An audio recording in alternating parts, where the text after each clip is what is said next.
Halo, selamat siang, selamat sore semuanya. Jadi Sore. hari ini seperti biasa kita ada Zoom seminar kesehatan. Jadi kalau di minggu lalu tuh kayaknya ada sama Dokter Beatrix ya, kita bahas tentang Sensei Suru. Kalau di minggu ini kita bahas yang lebih deep tentang diabetes. Jadi karena banyak banget sih yang request ke saya, bahas lagi dok tentang diabetes, tentang stroke, tentang misalkan ada yang mungkin dia mah, GERD atau apa yang kayak gitu, katanya banyakin lagi dong Pak Angga yang bahas kayak begitu. Oke, jadi hari ini kita mulai semuanya dari diabetes. Jadi dia hari ini bakal dibawain sama Dokter Buana. Ini udah ada Dokter Buananya, udah nyalain kamera juga biar saya spotlight sebentar. Biar semuanya ngeliat mukanya dokter dok, jangan saya. Saya ini. Ya, Nah, kalau oke, jadi kita ditemenin sama Dokter Buana hari ini. Kita bakal bahas sedikit. Mungkin nanti Dokter Buana juga bakal sharing slide. Isinya mungkin tentang pembahasan-pembahasan tentang diabetes. Mungkin nanti gimana, apa itu diabetes, gimana sih caranya biar kita, maksudnya nggak sampai kena diabetes tuh kayak gimana, apa yang harus kita lakuin. Mungkin pola hidup seperti apa yang harus kita lakuin, makan produk apa yang harus kita lakuin ya kan. Nah, itu semua nanti bakal kita bahas bareng sama Dokter Buana. Jadi tanpa lama-lama ini udah pada nggak sabar banget pengen dengar tentang diabetes. Saya persilakan ya, Dokter Buana. Thank you. ya, selamat sore.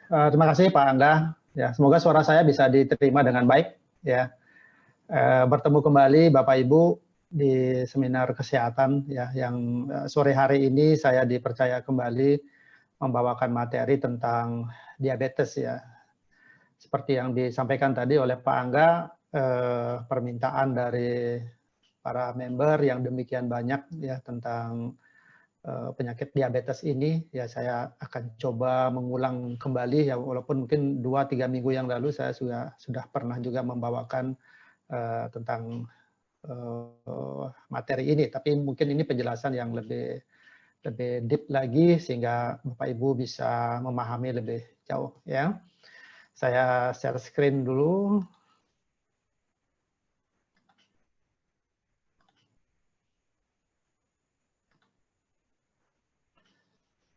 Ya, semoga sudah bisa melihat ya slide-nya. Hari ini kita akan mengenal ya, mencegah dan menghindari apa tentang penyakit diabetes itu lebih jauh ya. Nah, Bapak Ibu, penyakit diabetes ini merupakan salah satu penyakit kronis ya yang banyak diderita oleh masyarakat, bukan hanya di Indonesia ya, tetapi di luar negeri ya, di belahan dunia di sana juga banyak sekali orang-orang yang menderita penyakit diabetes ini ya. Nah, melihat dari judul ini, saya mencoba memberikan satu ilustrasi ya. Yang pertama adalah saya berharap bahwa sebagian besar dari teman-teman atau Bapak Ibu yang join pada Zoom sore hari ini dalam kondisi sehat ya, dalam kondisi ceria seperti itu, jadi tidak menderita suatu penyakit apapun ya. Ya jangan sampai di kemudian hari ya, kondisi yang sekarang ini kita alami, jangan sampai di kemudian hari kita melakukan satu pemeriksaan gula darah, medical check up misalnya, kita dapatkan hasil gula darah kita demikian tinggi ya, yang melebihi angka normal gitu ya. Ini yang kita takutkan, atau nantinya kita akan disebut sebagai penderita diabetes. Jadi itu ilustrasi yang pertama. Saya tidak menginginkan Bapak Ibu yang ada join pada sore hari ini, yang masih sehat, yang masih ceria, tidak mengidap penyakit diabetes, jangan sampai memiliki penyakit diabetes di kemudian hari. Nah, ilustrasi yang kedua adalah jangan sampai Bapak Ibu yang sudah menderita penyakit diabetes pada sore hari ini, pada hari ini, atau saat ini, jangan sampai penyakit tersebut akan berkembang menjadi ke arah komplikasi.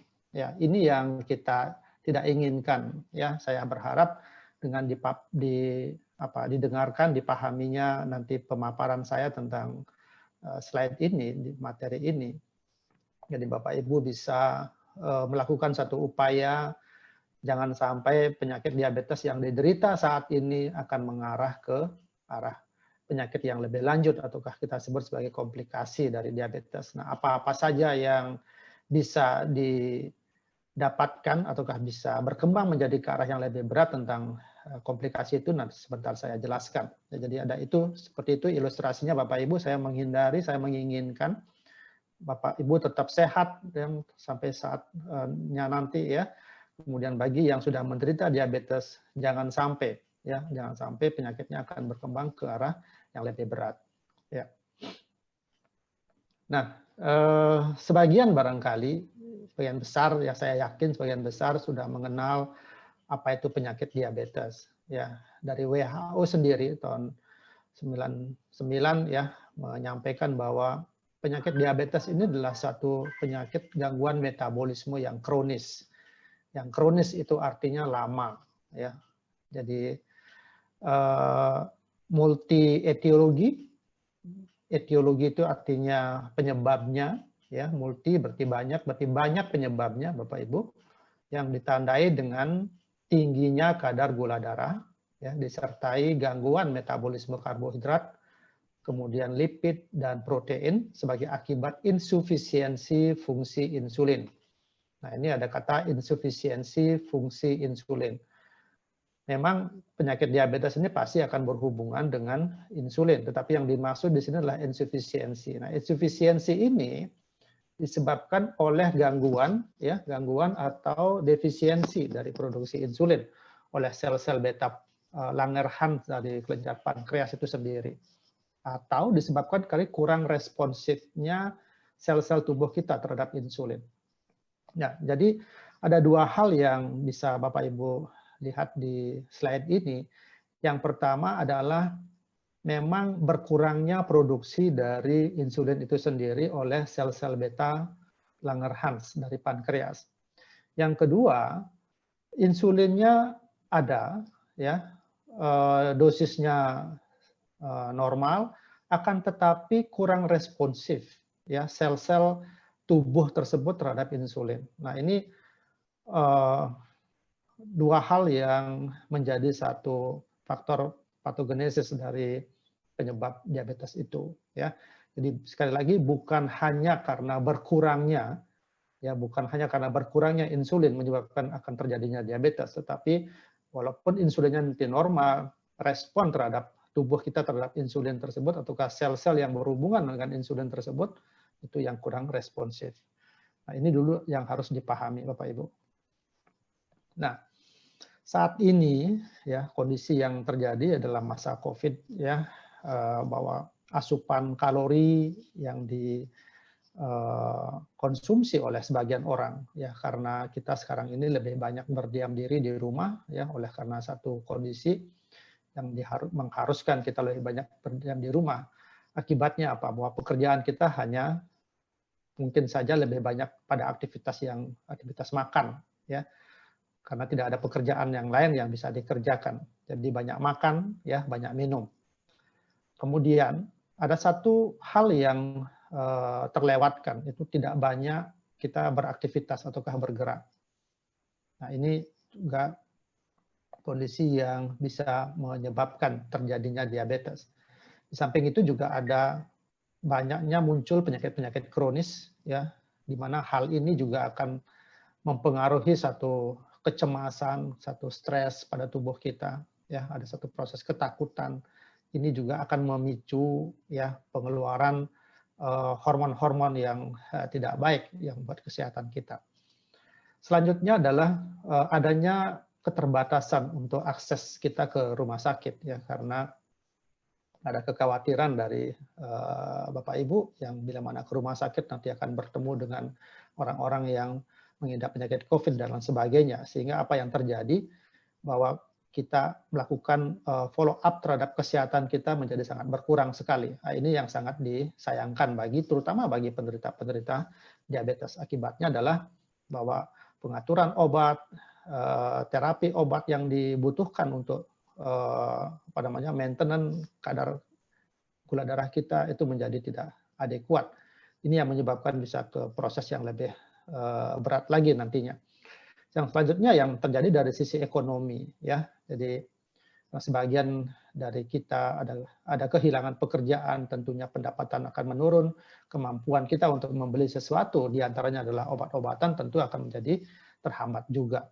Nah, inilah yang sebagian dari aktivitas kita ataukah satu kondisi kita yang di masyarakat yang saat ini terjadi itu bisa menimbulkan satu masalah, ya, dalam hal ini masalah kesehatan yang kita sebut sebagai diabetes, ya. Nah, secara prevalensi, ya, bahwa penyakit diabetes ini sudah meluas di seluruh dunia, ya, bahkan khusus untuk di Indonesia, prediksi dari WHO sendiri maupun dari IDF adalah bahwa peningkatan kasus penyakit diabetes bagi orang Indonesia itu bisa sampai 2-3 kali lipat, ya, dari yang tahun 2000-an ini. Ini menandakan bahwa harus ada kehati-hatian, ya, dari kita sebagai masyarakat penduduk Indonesia, ya, bahwa potensi ke arah penyakit diabetes itu memang akan sangat tinggi sekali. Kalau kita tidak waspadai dari sekarang, ya, nantinya bahwa memang benar prediksi tersebut akan terjadi, gitu. Nah, khusus untuk pemerintah, ya, masalah yang dihadapi sekarang ini adalah memandang bahwa penderita diabetes itu pada kondisi yang lebih lanjut itu akan berpengaruh pada kualitas sumber dayanya, ya. Hal ini juga berdampak pada biaya kesehatan yang cukup besar. Bapak Ibu tidak jarang, ya, sekarang ini melalui pembiayaan pemerintah melalui JKN itu banyak sekali dana yang dihabiskan untuk penyembuhan penyakit-penyakit kronis, diantaranya adalah penyakit diabetes ini, ya, terutama dalam baik dari sisi penurunan gulanya maupun menghadapi komplikasi yang dihadapi pada pasien diabetes yang lebih lanjut.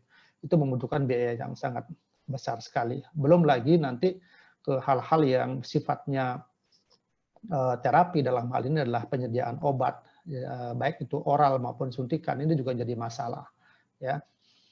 Nah, saya sangat beruntung sekali bahwa perusahaan kita, ya, AFC Life Science Indonesia ini secara konsisten untuk memberikan satu edukasi kepada masyarakat, ya, walaupun dalam skup yang kecil ini, tetapi konsistensinya itu dalam hal memberikan satu informasi kesehatan buat Bapak Ibu, ya, dalam hal ini yang kita sebut sebagai aspek preventif dan promotif, ya, dalam hal ini adalah promotif, ya,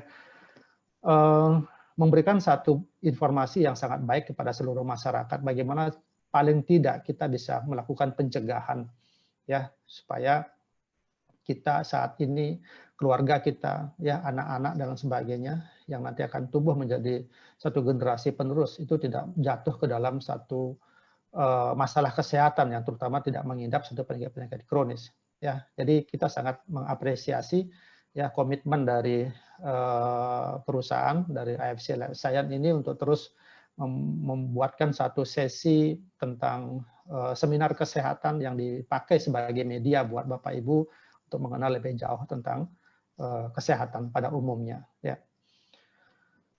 Nah, Bapak Ibu, tadi saya sampaikan bahwa insulin itu akan diproduksi oleh suatu organ yang kita sebut sebagai pankreas, ya. Nah, ini saya memberikan satu gambaran pankreas itu letaknya di mana itu, ya. Jadi pankreas itu letaknya di rongga perut, ya, bagian kiri atas, ya, berbatasan dengan usus, kemudian di belakangnya dari lambung kita. Nah, pada umumnya pasien-pasien yang menderita satu nyeri pada perut kiri atas ataukah di bagian ulu hati itu seringkali dikacaukan, ya, karena di sana ada banyak organ yang saling berdampingan seperti itu, ya. Dan seringkali yang memang kita diderita atau disampaikan oleh pasien itu adalah nyeri ulu hati yang identik sama gastritis seperti itu. Padahal sebenarnya ada beberapa penyakit-penyakit yang lain ya, seperti pankreatitis ini seperti nanti juga menyebabkan satu nyeri yang hampir sama nanti dengan dengan gastritis. Karena letaknya yang memang berdampingan ya. Nah, pankreas ini memiliki sel yang disebut sebagai sel alfa dan sel beta ya, masing-masing memiliki fungsi yang sangat berbeda. Ya, sel beta yang kita ketahui itu adalah fungsi nanti untuk mensekresi insulin, dan sel alfa ini adalah untuk mensekresi glukagon ya. Masing-masing memiliki kegunaan yang berbeda. Nah, semuanya ini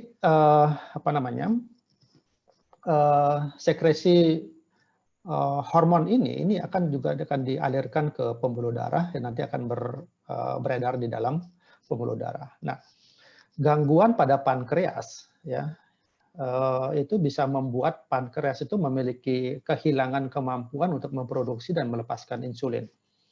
Nah, ini yang harus kita jaga, jangan sampai pankreas kita itu mengalami satu kondisi sakit dalam hal ini. Nah, apa-apa saja yang bisa menyebabkan pankreas tersebut mengalami sakit? Yang pertama, yang paling banyak ditemukan itu adalah karena satu proses infeksi. Ya, proses infeksi ini bisa karena memang ada infeksi langsung adanya kuman, ataukah yang sering juga disebabkan oleh karena adanya batu empedu. Ya, kalau Bapak lihat ya yang warna hijau ini. Ya, ada saluran, itu saluran empedu, di mana kalau ini di saluran tersebut terbentuk batu dan ini menyumbat, ini pun nanti akan bermuaranya kan sama dengan muara duktus daripada pankreas ini. Nah, ini kalau ini terjadi, ini bisa akan menyumbat saluran dari pankreas, ya, otomatis menghambat juga pengeluaran dari insulin itu sendiri. Nah, inilah yang secara anatomi ya, di mana letak dari pankreas dan apa fungsinya itu ya. Nah, Bapak Ibu, penyakit diabetes ini kita kenal ada dua ya, yang disebut sebagai diabetes tipe 1 dan tipe 2 ya. Tipe 1 ini adalah tipe yang memang didapatkan sejak lahir. Artinya memang tubuh kita itu sama sekali tidak memiliki insulin ya. Jadi memang insulin tidak ada diproduksi sama sekali. Yang berbeda dengan DM tipe 2 ya.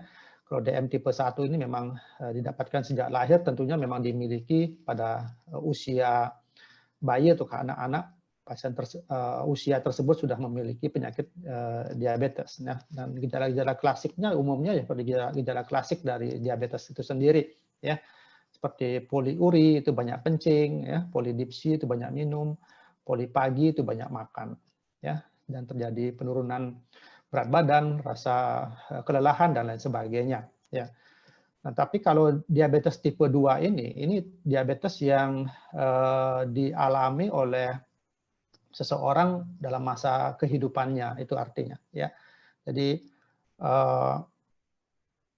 sejak beberapa tahun ya sebenarnya sudah mengalami suatu penyakit, tetapi oleh karena gejalanya belum muncul pada orang tersebut, maka orang tidak menyadari bahwa di dalam tubuhnya itu sudah menderita diabetes. Nah, ini yang dikatakan bahwa seseorang setelah mengalami gejala atau berkembang ke dalam satu komplikasi itu baru merasakan bahwa dirinya ataukah baru didiagnosis sebagai diabetes ya. Nah, kondisi yang seperti ini kalau dialami pada seseorang ya, itu biasanya sudah dalam tahap yang lebih lanjut ya. Makanya seringkali satu kondisi-kondisi yang tidak bisa dijelaskan ya. Contohnya adalah penurunan berat badan yang secara tiba-tiba begitu. Ya, tidak dimengerti kenapa badannya kurus ya, padahal nafsu makannya tinggi sekali gitu ya. Nah, setelah dicek-cek ternyata oleh karena gula darahnya terlalu tinggi ya, ataukah tiba-tiba terjadi satu infeksi yang tidak sembuh-sembuh ataukah malah menjadi kondisinya malah menjadi lebih berat begitu. Setelah dicek gula darahnya ternyata tinggi sekali. Nah, ini yang saya katakan bahwa diabetes tipe 2 ini pada umumnya memang tidak diketahui ya selama masa hidupnya, akan diketahui bila mana sudah mulai timbul gejala. Ya. Nah, ini beberapa gejala-gejala khas ya, gejala-gejala tipikal namanya bagi penderita diabetes yang paling sering dirasakan ya adalah poliuri, ya, sering buang air kecil. Ini terutama terjadi pada malam hari ya Bapak Ibu ya, yang biasanya kadang yang kalau dalam kondisi normal itu buang air kecil kita di malam hari hanya sekali ya atau kadang-kadang 2 kali. Tapi pada penderita diabetes itu bisa sampai melebihi sampai 10 kali. Nah, inilah yang juga sering kali dikeluhkan. Yang kedua adalah polidipsi, ya. Memang sering haus ya, karena dia sering buang air besar, buang air kecil juga sering akan minum. Terbalik juga sering minum akan menyebabkan buang air kecil juga gitu ya. Dan polifagia ya, polifagia ini adalah banyak makan ya, mudah lapar, jadi konsumsi makanannya terutama nasinya, tukar pengganti nasinya banyak sekali. Ini kondisi-kondisi yang gejala tipikal yang 3 hal ini yang paling sering ya dikeluhkan. Nah, untuk gejala-gejala yang lain ya seperti penurunan berat badan ya, tanpa sebab yang jelas, kemudian kesemutan-kesemutan ataukah timbul gatal-gatal, infeksi dan lain sebagainya, itu tahapan-tahapan yang lebih lanjut lagi ya. Tapi yang paling khas ini adalah terjadi trias ini ya, poliuri, polidipsi dan polipagi serta penurunan berat badan yang tidak jelas ya. Nah, berbicara tentang patogenesa atau secara patologi ya, bagaimanakah sih sebenarnya munculnya diabetes ini? Tadi saya salah sampaikan bahwa kegagalan dari sel beta pankreas itu yang menyebabkan produksi insulin ya ataukah sekresi insulin ke dalam darah itu menjadi lebih sedikit ya. Dan yang kedua adalah bahwa walaupun insulin yang berada dalam tubuh itu sudah adekuat, tetapi tubuh kita sendiri ataukah sel-sel ataukah organ yang berkaitan dengan insulin tersebut itu tidak dimaksimalkan. Nah, jadi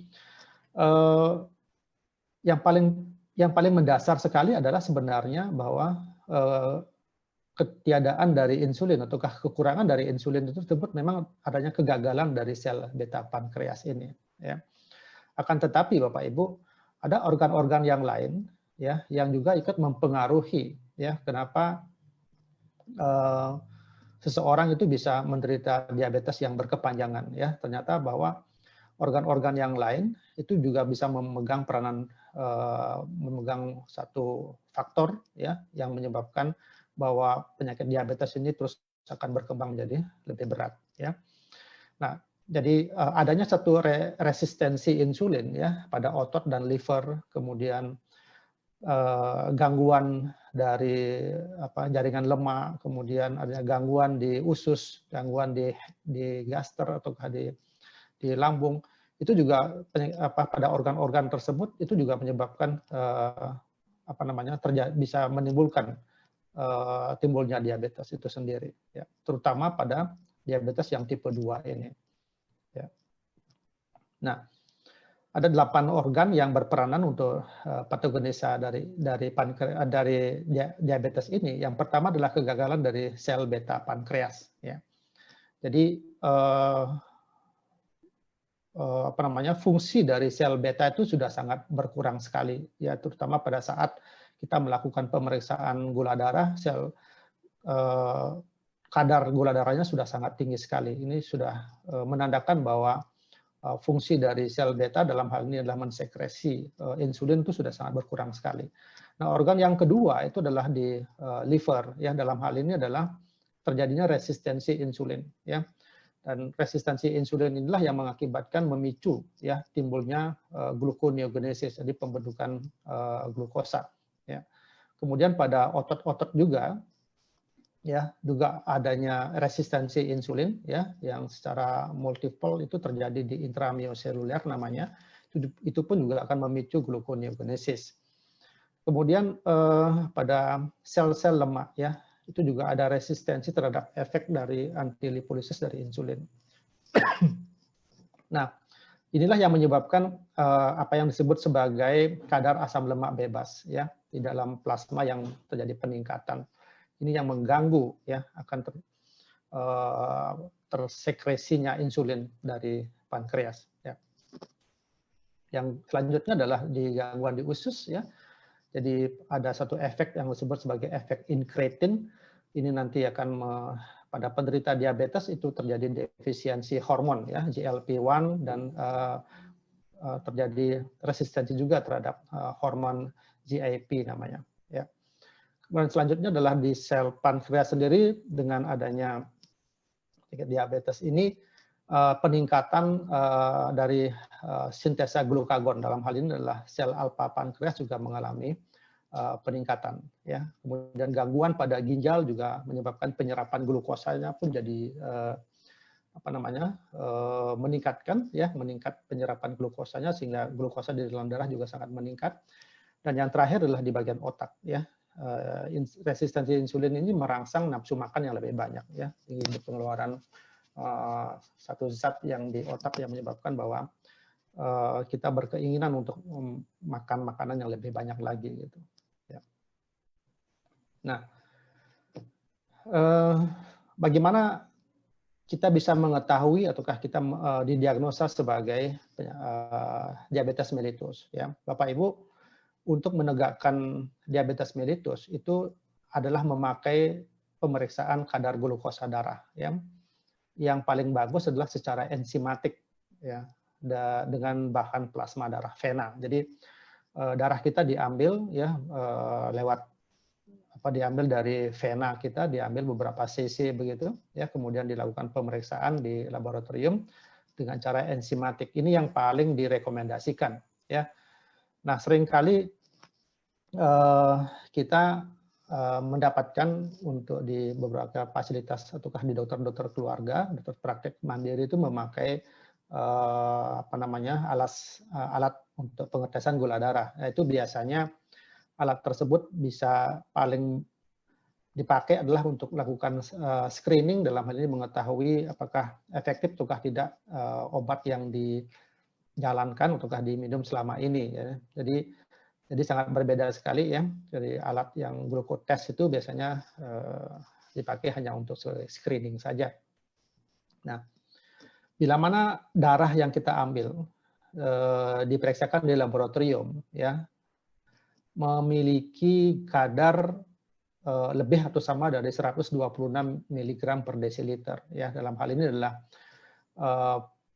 kondisi kita dalam keadaan puasa ya, maka yang kita sebut adalah glukosa plasma puasa itu melebihi ataukah sama dari 126, inilah yang sudah dikatakan sebagai kita menderita diabetes ya.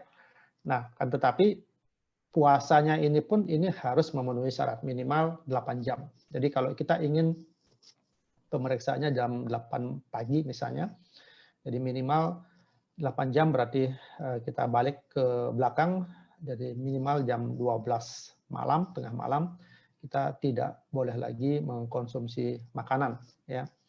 Nah itu nanti jam 8 pagi diambil darahnya dan diperiksakan. Jadi kalau seandainya hasilnya menunjukkan lebih atau sama dari 126 mg per desiliter, kita sudah dikatakan menderita diabetes. Nah, ada juga yang disebut sebagai tes toleransi glukosa oral. Ya. Jadi setelah kita menjalani puasa, ya, kemudian setelah darah tersebut diambil, kita dibebani dengan disuruh meminum glukosa atau gula lah, ya, gula yang sebanyak 75 gram, ya, 75 gram. Nah, bila mana nanti 2 jam, ya, setelah minum gula ini kita diambil lagi darahnya dan pada saat itu hasilnya menunjukkan lebih atau sama dari 200 mg per desiliter, maka kondisi pada saat itu pun kita disebut sebagai memiliki penyakit diabetes. Ya, jadi itu ya. Jadi seringkali bagi Bapak Ibu yang saat ini memang sudah menderita diabetes, ya, seringkali diminta oleh dokter untuk melakukan pemeriksaan.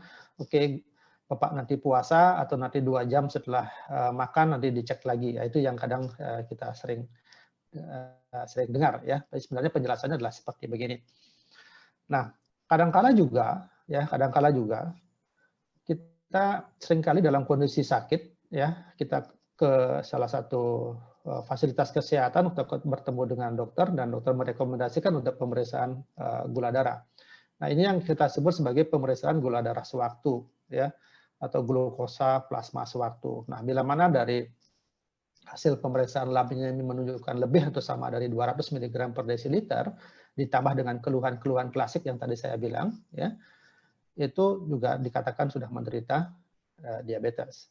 Nah, ditambah lagi, ya, atau ada pemeriksaan HbA1c, ya. HbA1c ini harus dengan mempergunakan standarisasi dari National Glucohemoglobin Standardization Program, ya, itu bila mana hasilnya lebih atau sama 6,5%, ini juga dikatakan kita menderita diabetes, ya. Jadi secara ringkas Bapak Ibu, ya, secara ringkas kita boleh sampaikan bahwa kalau kita menderita diabetes, maka kesimpulannya adalah kalau HbA1c-nya itu melebihi dari 6,5%, ya, glukosa darah puasanya lebih sama 126, atau glukosa plasma 2 jam setelah TTGO itu melebihi 200 mg per desiliter, itu disebut sebagai menderita diabetes. Tapi kalau kondisinya ini di bawah dari itu, tapi di atas dari normal, ini kondisi-kondisi yang disebut sebagai pre-diabetes, ya. Dan kondisi yang normal, yang paling bawah itu adalah bila mana kondisinya adalah seperti itu. Angka-angka itu bisa menunjukkan seperti itu, ya. Jadi melalui slide ini, jadi ini kita pakai sebagai patokan Bapak Ibu yang bisa nanti dipakai sebagai apakah saya menderita diabetes ataukah tidak, ataukah gula darah yang saya periksakan pada hari ini itu sudah menjadi normal ataukah sudah bergerak ke arah pre-diabetes. Nah, ini angka-angka yang bisa Bapak Ibu pakai sebagai rujukan, ya. Nah, bila mana saat ini kita sudah terdiagnosa sebagai diabetes, ya. Jadi kita pun juga harus melakukan satu terapi, ya. Nah, tujuan dari terapi ini, ya, tidak hanya dipergunakan untuk menurunkan HbA1c atau hanya menurunkan gula darahnya saja, ya. Tetapi yang paling penting adalah memperbaiki gangguan patogenesis tadi, ya. Memang tadi patogenesis yang paling utama adalah bahwa penurunan fungsi dari sel beta pankreas, ya. Tetapi ada 7 organ yang lain lagi yang kita harus perhatikan, ya. Nah, itu sebagai dasar terapi dari diabetes. Nah, kadangkala juga kita tidak bisa hanya diterapi dengan satu atau dua macam obat, ya, tetapi kadang kita ada penggabungan dari beberapa macam obat, ya, bila mana dengan satu obat ataukah 2 obat kondisi diabetes kita tidak mengalami perbaikan seperti itu, ya. Dan yang paling penting adalah bahwa pengobatan ini harus dimulai sedini mungkin, ya. Jadi jangan selalu menunda, ya, jangan selalu nanti saja dan lain sebagainya, ya, karena kalau kita semakin menunda maka progresivitas dari kegagalan sel beta dalam mensekresi insulin ini akan menjadi lebih berat lagi, ya, sehingga kondisi diabetes kita akan lebih gula darah kita akan menjadi lebih tinggi lagi, ya. Jangan sampai ini terjadi. Jadi inilah dasar-dasar dari terapi diabetes. Nah, kita pun juga harus melakukan suatu pengelolaan, ya, penata laksanaan dari diabetes ini yang tujuannya adalah kita bagi menjadi jangka pendek, jangka panjang, dan tujuan akhir dari penata laksanaan ini. Ya, memang tujuan pendeknya itu adalah menghilangkan keluhan diabetes yang kayak tadi itu, trias yang paling penting, ya. Kemudian memperbaiki kualitas hidup dan mengurangi komplikasi, ya, yang bisa terjadi terutama di komplikasi akut itu. Nah, tujuan jangka panjangnya adalah mencegah dan menghambat progresivitas penyulit mikroangiopati dan makroangiopati. Ini penyulit-penyulit yang bisa terjadi pada penderita-penderita diabetes. Sebentar saya jelaskan apa itu mikroangiopati dan makroangiopati, ya. Dan tujuan akhir dari pengelolaan ini adalah menurunkan morbiditas dan mortalitas. Morbiditas itu angka kesakitan, ya, bagaimana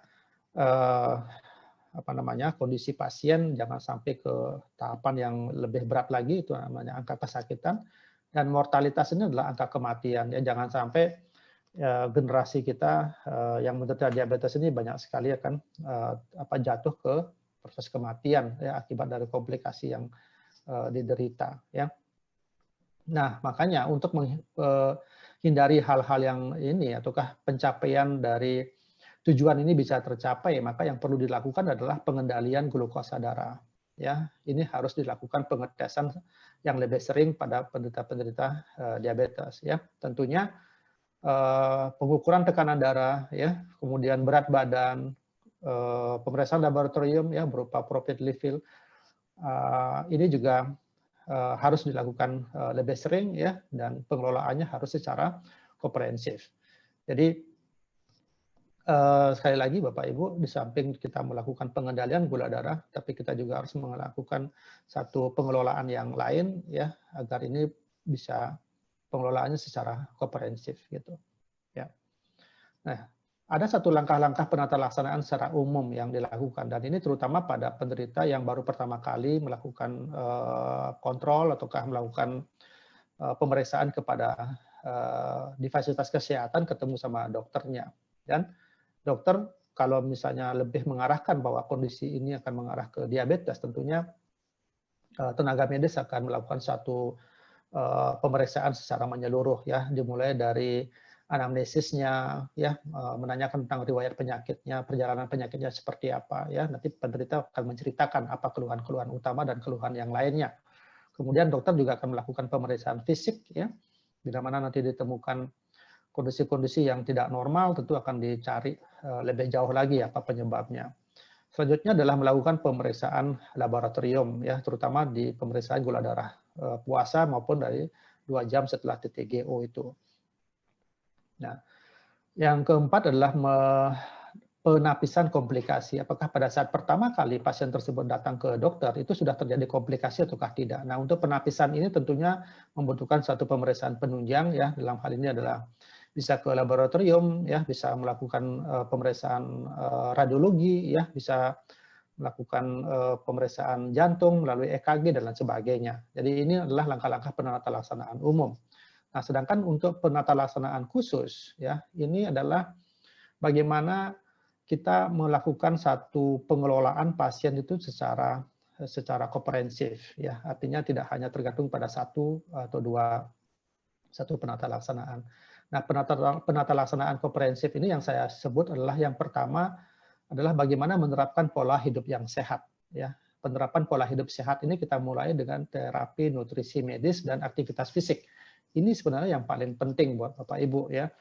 Jadi pada saat kita memulai ataukah kita didiagnosa sebagai penderita diabetes, ya, tidak serta-merta, sekali lagi, tidak serta-merta dokter akan memberikan satu pengobatan obat anti hiperglikemi namanya, ya. Tetapi biasanya para dokter akan memulai dengan terapi nutrisi medis dan aktivitas fisik. Itu yang selalu akan diberikan pertama kali. Nah, kalaupun misalnya akan ada langsung pemberian obat diabetes, itu biasanya dimulai dengan obat anti hiperglikemi oral, ya. Banyak sekali macamnya. Kemudian diberikan satu pemahaman juga kepada masyarakat, ya.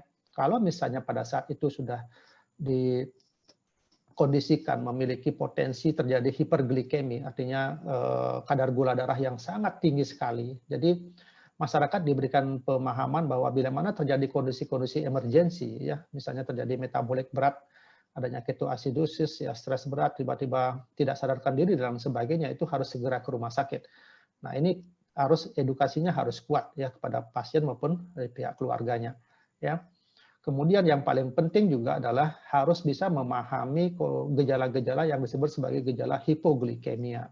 Ya, hipoglikemia ini adalah satu gejala yang sangat akut sekali, ya, bisa terjadi di suatu saat, ya, terjadi suatu penurunan kadar gula yang demikian drastis dan mengakibatkan pasien tiba-tiba tidak sadar diri. Nah, saya seringkali memberikan satu tips kepada pasien-pasien yang kami rawat dengan diabetes. Jadi tips saya adalah kalau bepergian ya artinya keluar rumah ya itu selalu harus membawa paling tidak minuman yang manis ya ataukah makanan yang manis. Sebab kondisi seringkali terjadi ya tiba-tiba kita merasakan kondisi drop dan sebagainya ya. Nah, yang paling cepat adalah yang bisa mengembalikan kondisi itu adalah dengan kita mengkonsumsi yang gula yang demikian cepat. Makanya yang paling cepat adalah kita bisa membawa minuman yang manis maupun permen yang manis ya. Itu yang biasa saya sampaikan kepada pasien. Yang kedua adalah saya meminta pada pasien itu kadang menuliskan dirinya sebagai seorang penderita diabetes ya. Di dalam kartu namanya misalnya atau ke dalam kertas yang kosong begitu dituliskan saya penderita diabetes.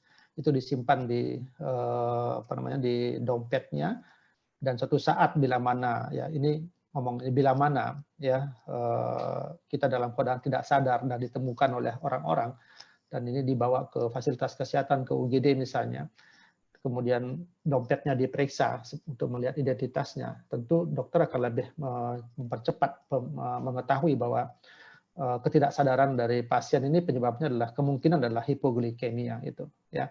Jadi kita juga ikut membantu tenaga medis dalam hal ini dokter untuk melakukan diagnosa. Nah, itu sebagai tips saja Bapak Ibu ya. Jadi yang pertama adalah silakan kalau bepergian keluar harus kita memiliki cadangan energi itu berupa minuman yang manis ya, ataukah kita membawa roti ataukah membawa permen dan sebagainya ya.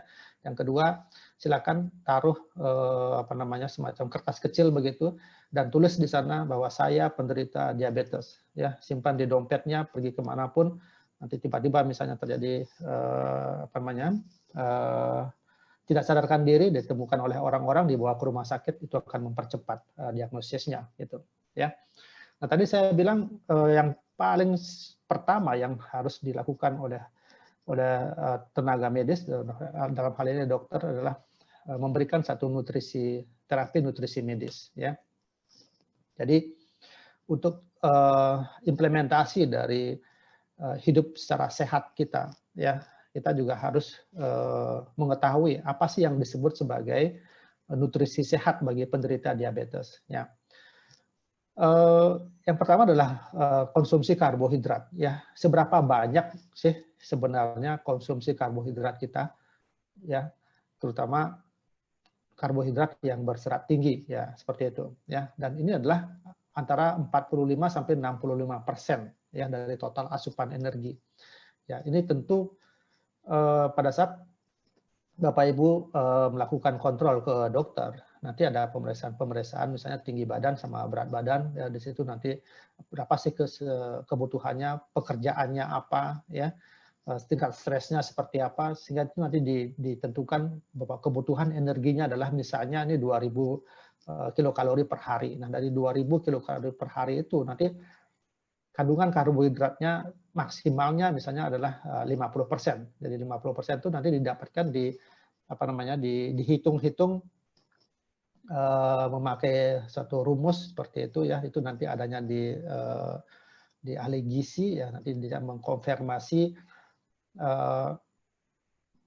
kalori sebesar sekian kilokalori ini kalau dikonversi dengan jumlah beras misalnya atau ke jumlah nasi ini berapa mangkok ataukah berapa sendok dan sebagainya. Itu nanti bagian ahli gizi yang tentu menentukan ya. Demikian juga dengan asupan lemak, asupan protein ya, kemudian konsumsi serat dan pemanis alternatif. Ini angka-angka yang bisa Bapak Ibu nanti pakai sebagai acuan ya untuk melakukan konsumsi nutrisi yang sehat bagi penderita diabetes ya.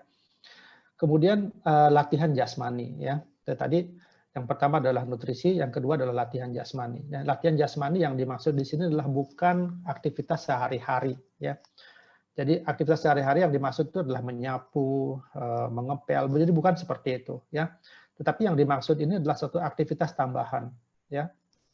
Memang berupa latihan jasmani yang sifatnya aerobik. Jadi seperti jalan cepat ya, misalnya jalan cepat kemudian bersepeda, jogging, berenang ya, dan lain sebagainya ya. Tetapi yang perlu dipahami adalah bila mana akan melakukan kegiatan-kegiatan jasmani yang seperti ini, itu sebaiknya ya Bapak Ibu harus melakukan pemeriksaan gula darah dulu ya. Jadi harapannya kondisi kita pada saat melakukan aktivitas jasmani ini dalam kondisi tetap dalam gula darah yang terkontrol ya. Diharap dihati-hati ya bila mana pada saat itu gula darahnya Bapak Ibu itu sangat tinggi, ya berarti itu ada satu warning, sebaiknya jangan dulu melakukan latihan jasmani karena akan berbahaya gitu ya. Nah, bila mana bila mana pemberian nutrisi kemudian latihan jasmani ini sudah dilakukan secara intens ya. Kemudian dilakukan pemeriksaan ulang lagi.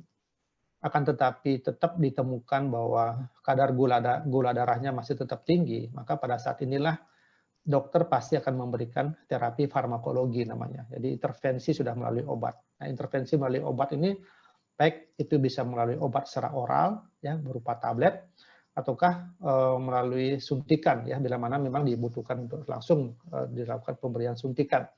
Ya. Nah, tetapi seringkali yang terjadi adalah masyarakat kita yang penderita diabetes ini hanya terpaku pada pemberian obat saja.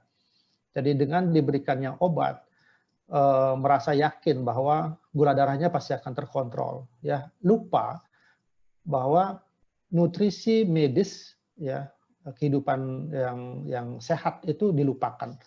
Ya, padahal sebenarnya yang paling bagus adalah kombinasi ketiga-tiganya ini. Ya, nutrisi medis, latihan jasmani dan terapi farmakologi ini akan sangat membantu sekali ya untuk perbaikan dari pasien dengan diabetes mellitus. Jadi sekali lagi terapi farmakologis ini diberikan bersama-sama dengan pengaturan makan, dalam hal ini adalah pemberian nutrisi yang sehat dan latihan jasmani. Ya, saya yakin dengan penggabungan ini secara komprehensif ya itu bisa akan mempercepat perbaikan itu. Nah, tadi saya sempat menyampaikan ada satu kondisi yang kita sebut sebagai hipoglikemi ya. Nah, ini yang merupakan satu penyulit diabetes. Ya, hati-hati Bapak Ibu bagi yang sudah mengkonsumsi obat ya, baik obat oral apalagi dengan pemberian obat antidiabetik yang berupa injeksi, ini harus hati-hati ya karena ada kondisi-kondisi yang kita sebut sebagai hipoglikemia. Ya. Hipoglikemia ini adalah ditandai dengan menurunnya kadar gula darah yang lebih dari kurang dari 70 mg per desiliter. Jadi sangat rendah sekali. Ini menyebabkan bisa terjadi koma atau tidak sadarkan diri, ya. Nah, ada lagi satu kondisi yang disebut sebagai krisis hiperglikemia. Ya, krisis hiperglikemia ini satu kondisi peningkatan gula darah. Ya, hiper itu tinggi, glikemia ini gula darah. Jadi gula darah dalam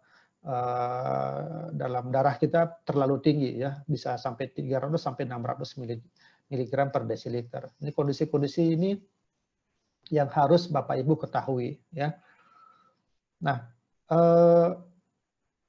Kalau kita mengetahui kondisi seperti ini, ya di rumah pun kita bisa melakukan terapi yang benar. Ya, saya mengilustrasikan seperti gini, Bapak Ibu. Ya, kalaupun misalnya pada saat itu kita memiliki keluarga, ya kita tahu bahwa pada saat itu keluarga kita itu mengalami penderita diabetes. Kemudian kita melihat kondisinya semakin menurun dan tidak komunikasinya juga tidak bagus dan sebagainya. Nah, yang paling pertama kita pikirkan adalah pada saat itu kemungkinan terjadi hipoglikemi. Ya, kemungkinan terjadi hipoglikemi. Nah, apa terapi kita yang paling cepat yang bisa kita lakukan adalah berikan minum yang manis, ya. Atau kalau dia bisa makan, berikan makan, ya. Jangan takut Bapak Ibu, ya, jangan takut dengan kita memberikan minuman yang manis, ya. Jangan takut itu akan menaikkan glukosanya, ya. Anggaplah misalnya pada saat itu memang benar kondisi itu akibat dari hiperglikemianya, ya. Tapi dengan memberikan kita minuman yang manis, ya, kadar gula darah yang tinggi pun pada saat itu meningkatnya juga tidak terlalu tinggi sekali, ya. Akan tetapi akan sangat bagus sekali membantu bila mana bahwa kondisi saat itu adalah mengalami hipoglikemia. Itu. Jadi dengan memberikan minuman yang manis saja, kalau kondisinya adalah hipoglikemi, maka kadar gula darah dalam tubuhnya itu akan cepat sekali naik dan pasien akan mudah sekali akan kembali sadar ya. Nah, ini sebagai tips saja sekali lagi Bapak Ibu ya. Jadi kalau misalnya kita menemukan di rumah ya, sebelum dibawa ke rumah sakit, maksudnya kita menemukan kembali di rumah kondisi keluarga kita dalam kondisi seperti itu ya, diajak bicara ngawur-ngawur misalnya udah mulai geliang-geliang seperti itu, berikan yang paling pertama yang harus kita pikirkan adalah pada saat itu mungkin ada hipoglikemia ya, karena dia minum obat atau kan dia mengalami suntikan. Berikan saja minuman yang manis ya, lihat reaksinya, bila mana dia membaik kondisinya berarti itu terjadi hipoglikemia ya. Tapi bila mana terjadi perbaikan sama sekali, itu memang benar terjadi hiperglikemia. Nah, kondisi seperti ini kita harus cepat bawa ke rumah sakit ya. Nah, itu yang tadi saya bilang itu adalah penyulit yang akut ya, penyulit yang bisa terjadi secara cepat. Tapi kalau penyulit yang menahun ya, ini yang kita sebut sebagai ada istilahnya makroangiopati ya. Makroangiopati ini adalah satu kelainan yang terjadi pada pembuluh darah yang besar-besar ya. Misalnya pada pembuluh darah jantung ya. Itu bisa menyebabkan penyakit jantung koroner ya. Pembuluh darah tepi ya, di sini seringkali terjadi ada luka diabetes misalnya ya, atau pada saat kita berjalan ada akan nyeri sekali misalnya dan berkurang pada saat kita beristirahat yang disebut sebagai claudication intermittent ya, atau bisa terjadi pada pembuluh darah di otak ya, bisa menyebabkan stroke ischemic maupun stroke hemoragik. Nah, kenapa kondisi ini bisa terjadi Bapak Ibu ya? Nah, saya menggambarkan sedikit seperti begini. Jadi tingginya gula darah ya di dalam pembuluh darah kita itu menyebabkan aliran darah di dalam pembuluh darah itu menjadi sangat lambat sekali ya, melambat. Nah, bila mana ada proses pelambatan, tentunya ada satu kondisi terjadi penumpukan gula di dalam lumen dari pembuluh darah itu sendiri. Inilah yang menyebabkan nanti kita sebut sebagai aterosklerose ya, jadi kekakuan pada pembuluh darah. Kekakuan pada pembuluh darah ini menyebabkan sebagai suatu kondisi kerusakan sel dalam pembuluh darah. Nah, kalau ini terjadi, bisa dibayangkan Bapak Ibu yang kejadiannya secara bertahun-tahun terjadi seperti itu, maka kualitas darah yang dibawa menuju ke organ, target organnya itu tentu akan sangat berkurang sekali. Inilah yang bila mana ke jantung bisa menyebabkan penyakit jantung koroner, bila mana ke otak bisa menyebabkan stroke, ya, bila mana ke kaki itu bisa menyebabkan sebagai ulkus dan lain sebagainya. Ini yang disebut sebagai makroangiopati. Jadi dasarnya adalah karena kekentalan di dalam darah akibat dari gula darah yang sangat tinggi. Ya. Kemudian ada disebut sebagai mikroangiopati. Kalau mikroangiopati ini adalah kejadian patologi yang terjadi pada pembuluh darah yang kecil, artinya yang terjadi pada target organnya langsung. Ya. Ini biasanya pada organ-organ di mata, ya, yang kita sebut sebagai retinopati diabetik namanya. Ini yang sering kali mengakibatkan ada kondisi glaukoma, ya, ada kondisi katarak dan lain sebagainya. Ya. Kemudian pada ginjal itu terjadi nefropati diabetik. Ya. Nefropati diabetik ini pada akhirnya kalau misalnya dia mengakibatkan urium dan kreatinin itu sangat tinggi sekali, ini dia akan jatuh pada gagal ginjal, ya, gagal ginjal kronik, dan pada akhirnya akan pasien tersebut diterapi dengan hemodialisa. Nah, kemudian ada disebut sebagai neuropati, ya, neuropati perifer. Ini biasanya terjadi pada pasien-pasien yang tidak merasakan nyeri, ya, tidak merasakan sakit, ya, baik itu di kaki ataukah di tangan, atau merasakan kesemutan yang terus-menerus, ya. Akibatnya apa? Karena kalau terjadi pada kaki atau pada tangan dan itu ada luka dan lain sebagainya, ini pada dalam tahapan yang lanjut tidak jarang kita menemui ada keluarga kita yang sampai diambil satu tindakan amputasi, ya, oleh karena penyembuhan lukanya yang tidak bisa secara cepat, itu bisa mengakibatkan satu kondisi yang infeksinya yang berat sekali, itu makanya diambil satu tindakan amputasi. Ya. Nah, saya ulangi lagi Bapak Ibu, jadi untuk penyulit yang menahun ini kita jangan sampai sekali lagi, walaupun kita menderita diabetes saat ini, jangan sampai komplikasi makroangiopati ataukah mikroangiopati ini bisa terjadi pada diri kita, ya. Maka slogannya kita ya, hidup berdamai dengan diabetes, itu artinya. Jadi kita tetap sehat ya, kita tetap ceria walaupun di dalam tubuh kita sebenarnya ada menderita diabetes ya. Sekali lagi, jangan sampai kondisi diabetes kita jatuh pada kondisi yang lebih berat lagi, ke komplikasi mikroangiopati maupun makroangiopati. Nah, di slide ini saya mengatakan stop diabetes ya. Stop diabetes itu sangat penting sekali buat Bapak Ibu yang saat ini kita baik yang saat ini masih sehat ya maupun yang sudah mengalami penyakit diabetes. Yang pertama adalah ayo ikuti pola makan yang sehat. Seperti tadi saya bilang ya, aturan persentase berapa besarnya karbohidrat, protein, lemak ya, serat, kemudian pengganti gula itu ada angka-angka yang kita yang bisa kita jadikan sebagai referensi, itu ayo kita ikuti. Kemudian lakukan kegiatan jasmani dan latihan jasmani yang teratur ya. Bila mana kita sudah mengkonsumsi obat-obatan, maka pergunakanlah obat diabetes tersebut atau obat-obatan lain itu secara aman dan teratur ya. Ini 3 hal ini yang paling penting yang saya katakan ya. Jadi pertama adalah kita lakukan pola makan sehat yang bagus ya, meningkatkan aktivitas jasmani dan penggunaan obat-obatan. Nah, selanjutnya adalah melakukan pemantauan gula darah secara mandiri yang tadi saya bilang. Kita boleh membeli alat glukotes dan kita lakukan pemantauan secara mandiri di rumah seperti itu ya, dan kita bisa memantaunya berapa nilai glukosa saat ini gitu ya. Kemudian ada satu edukasi bahwa melakukan perawatan kaki secara berkala. Nah, kenapa ini harus kita lakukan Bapak Ibu? Ya karena kita tahu bahwa kaki ini adalah organ kita yang paling jauh dari jantung kita ya. Tentunya kalau yang paling jauh asupan darah ya, yang sebagai elemen yang akan membawa nutrisi, yang membawa oksigen ke dalam organ tersebut akan juga semakin sedikit. Tentunya kalau kita tidak rawat kaki kita dengan baik, itu ada satu resiko-resiko yang bisa terjadi. Yang selanjutnya adalah memiliki kemampuan menghadapi keadaan sakit akut dengan tepat. Ini tadi saya bilang, kalau kondisinya adalah hiperglikemi atau hipoglikemi, kita harus mengetahui kapan kita harus ke rumah sakit, apa kita harus segera membawa pasien tersebut ke rumah sakit. Ya. Nah, kemudian adalah memiliki keterampilan mengatasi masalah yang sederhana, ya, dan mau bergabung dengan kelompok-kelompok penyandang diabetes. Ini sangat penting sekali ya, kita lakukan diskusi, sharing dengan kelompok-kelompok diabetes sehingga mereka akan lebih banyak mengetahui ya tentang penyakit diabetes ini ke depan ya. Kemudian memanfaatkan fasilitas kesehatan yang ada.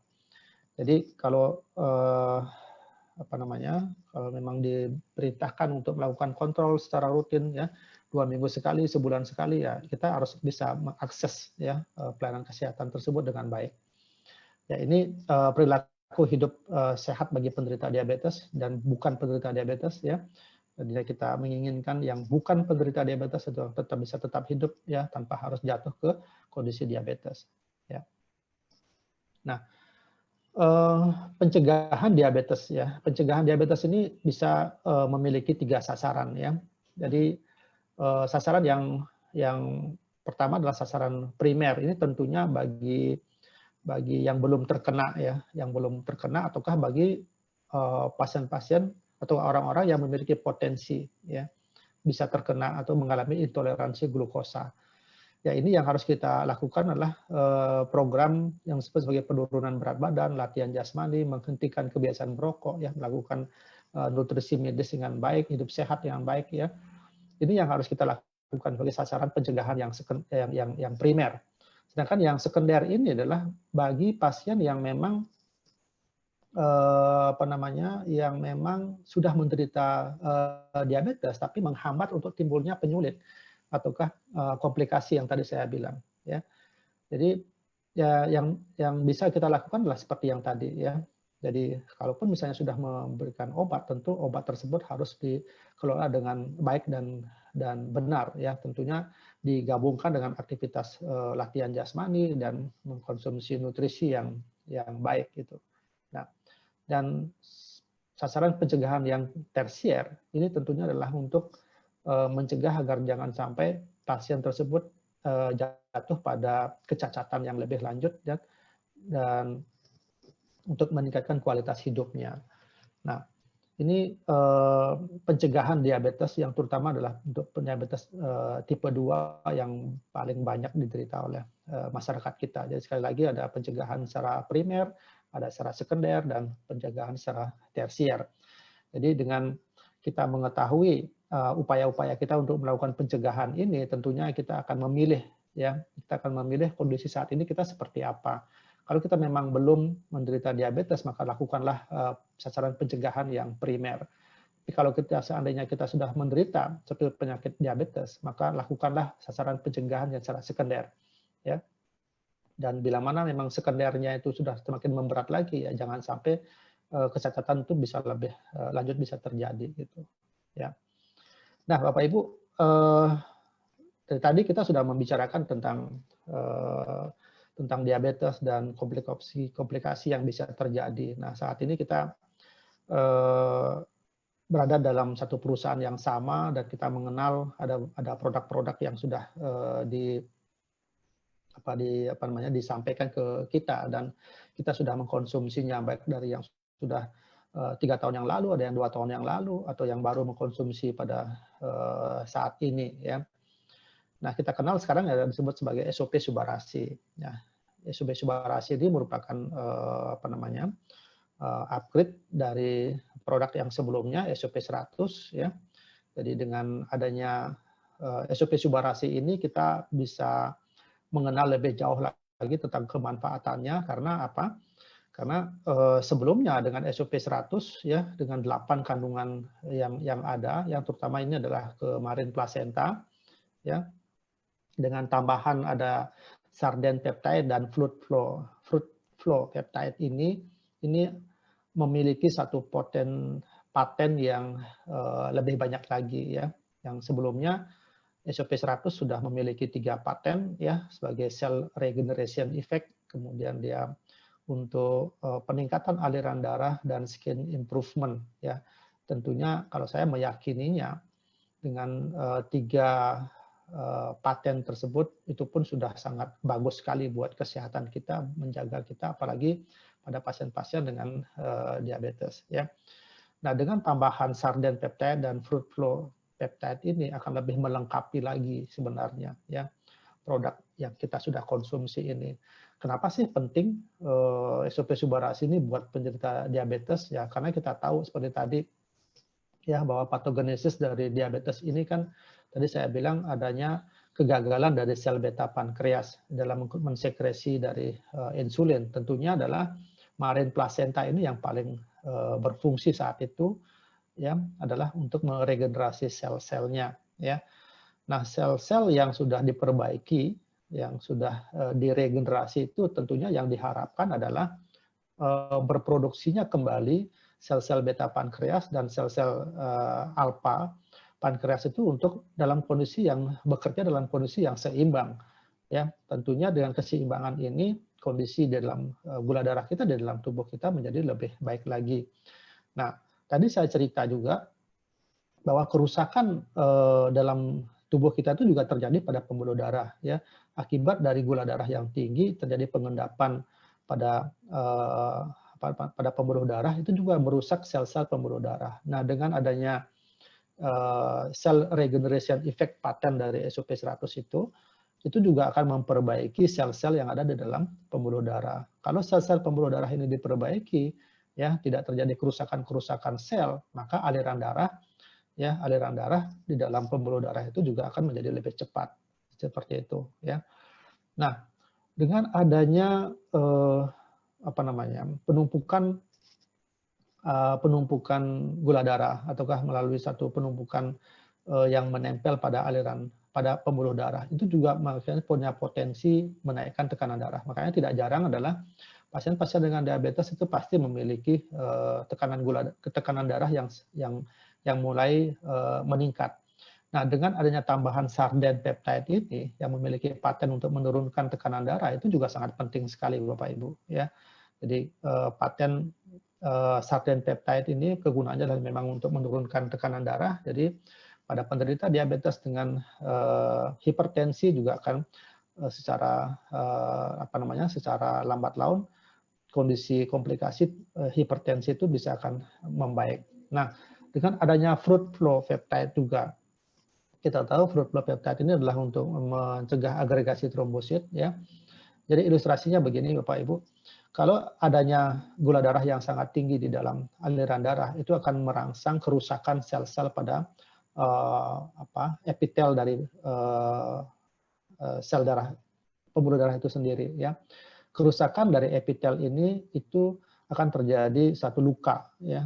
Nah, luka pada sel epitel ini itu akan merangsang penumpukan dari trombosit ya, penumpukan pada lemak dan lain sebagainya. Inilah akan memicu nanti munculnya kerak-kerak di dalam pembuluh darah. Nah, dengan adanya fruit flow ini, dia membantu untuk meringankan penumpukan itu, ya, ataukah mencegah terjadinya agregasi. Ya, jadi dengan sel-sel pembuluh darah diperbaiki, ya, aliran darah akan menjadi lebih bagus lagi.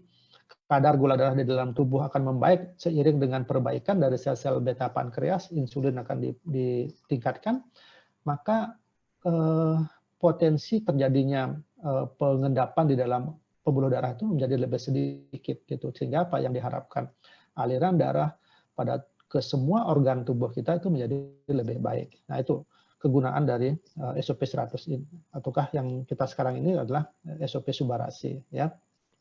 Nah, tentu saya tidak berbicara asal saja ya, akan tetapi bahwa Subarasi ini juga sudah dilakukan suatu uji klinis tentunya ya. Bagaimana sih peranannya dalam menurunkan gula darah ya. Dari grafik ini kita bisa tahu ya bagaimana peranan dari Subarasi ini dalam menurunkan gula darah kita. Demikian juga bahwa SOP Subarasi ini adalah membantu memperbaiki toleransi glukosa. Yang tadi saya bilang itu resistensi insulin. Itu yang kita dalam hal ini adalah peranannya untuk memperbaiki toleransi glukosa. Ya, jadi SOP Subarasi itu sudah banyak dilakukan satu uji-uji klinis ya, yang tentunya ini yang saya sampaikan baru 2 ya, tentu ada lagi uji klinis yang lain yang sesuai dengan patennya ya. Nah, Bapak Ibu, tadi saya sempat menjelaskan bagaimana kita harus merawat kaki kita ya. Ini tips saja ya. Boleh boleh di screenshot ya, boleh di foto dan sebagainya ya. Ini bagi penderita-penderita yang sudah menderita diabetes ya. Ini sangat penting sekali ya. Ini juga menjadi satu referensi nanti bagi penderita diabetes ya. Jadi kalau kita bagaimana caranya kita mencegah adanya bisa munculnya ulkus ya, ataukah neuropati perifer atau kita sebut sebagai peripheral arterial disease ya. Jangan sampai itu terjadi. Jadi ini tolong dibaca, ini sangat mudah sekali ya, sangat mudah sekali untuk diimplementasikan sehari-hari ya. Oke, demikian Bapak Ibu yang bisa saya sampaikan dari materi ini. Saya kembalikan ke Pak Angga, mungkin kita bisa mulai dengan pertanyaan dan diskusi ya. Terima kasih ya. Saya kembalikan ke Pak Angga.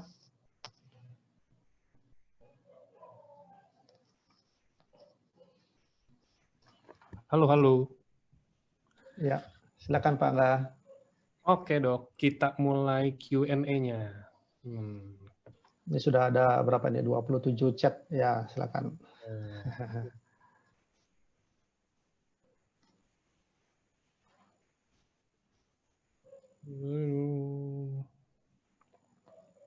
Nah, ini ada pertanyaan, mungkin ini lebih ke general sih dok, nggak Ya. ada sangkut paut ke ya mungkin cara apanya, apa ini ada yang tanya dok mau tahu mungkin ya, diabetes mellitus tipe 2 itu apakah bisa disembuhkan?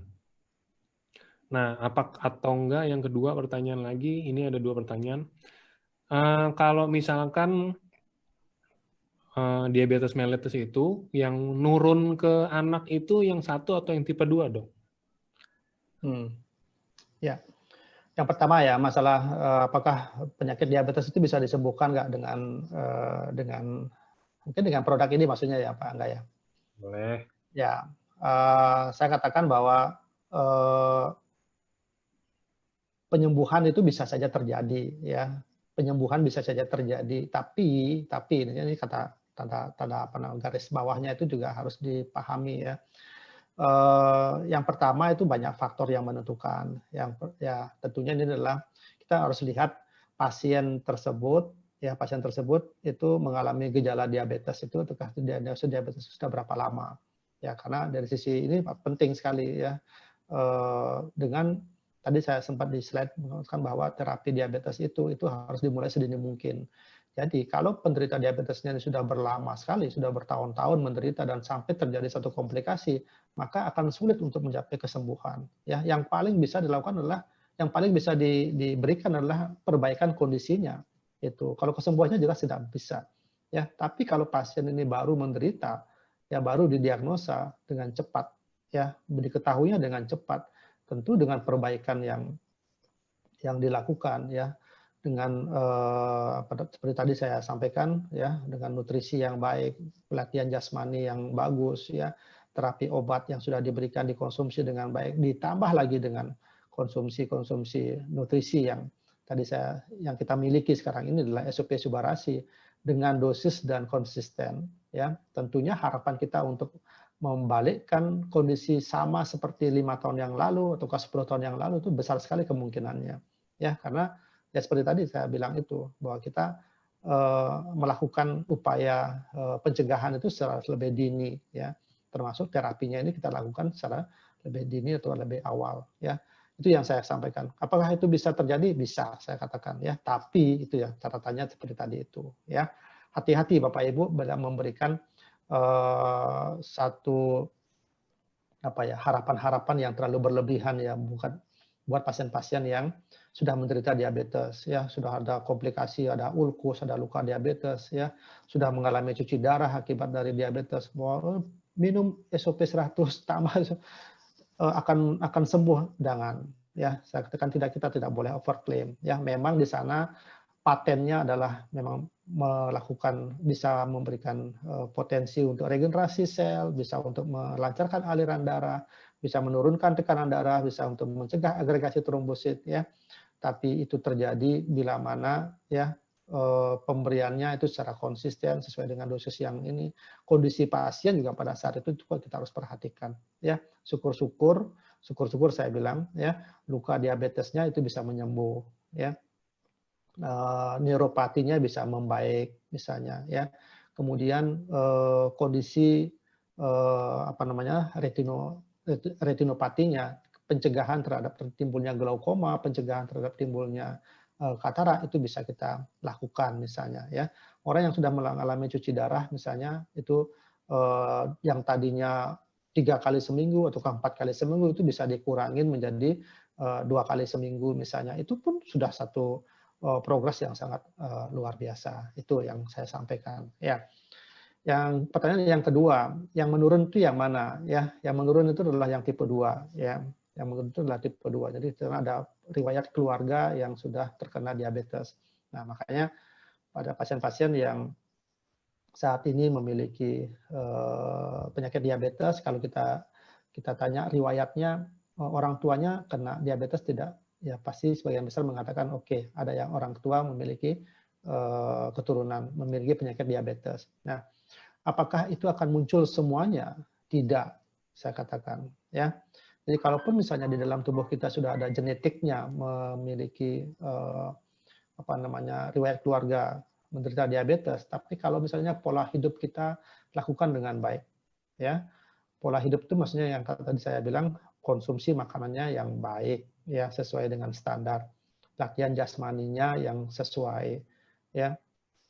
Kemudian pengendalian diri terhadap hal-hal yang merugikan seperti tingkat stres dan sebagainya. Itu kalau kita lakukan dengan baik, ya, saya kira genetik tentang DM itu tidak akan muncul pada tubuh kita. Ya, jadi kita bisa melakukan satu intervensi pada saat itu. Ya, begitu Pak Angga. Oke.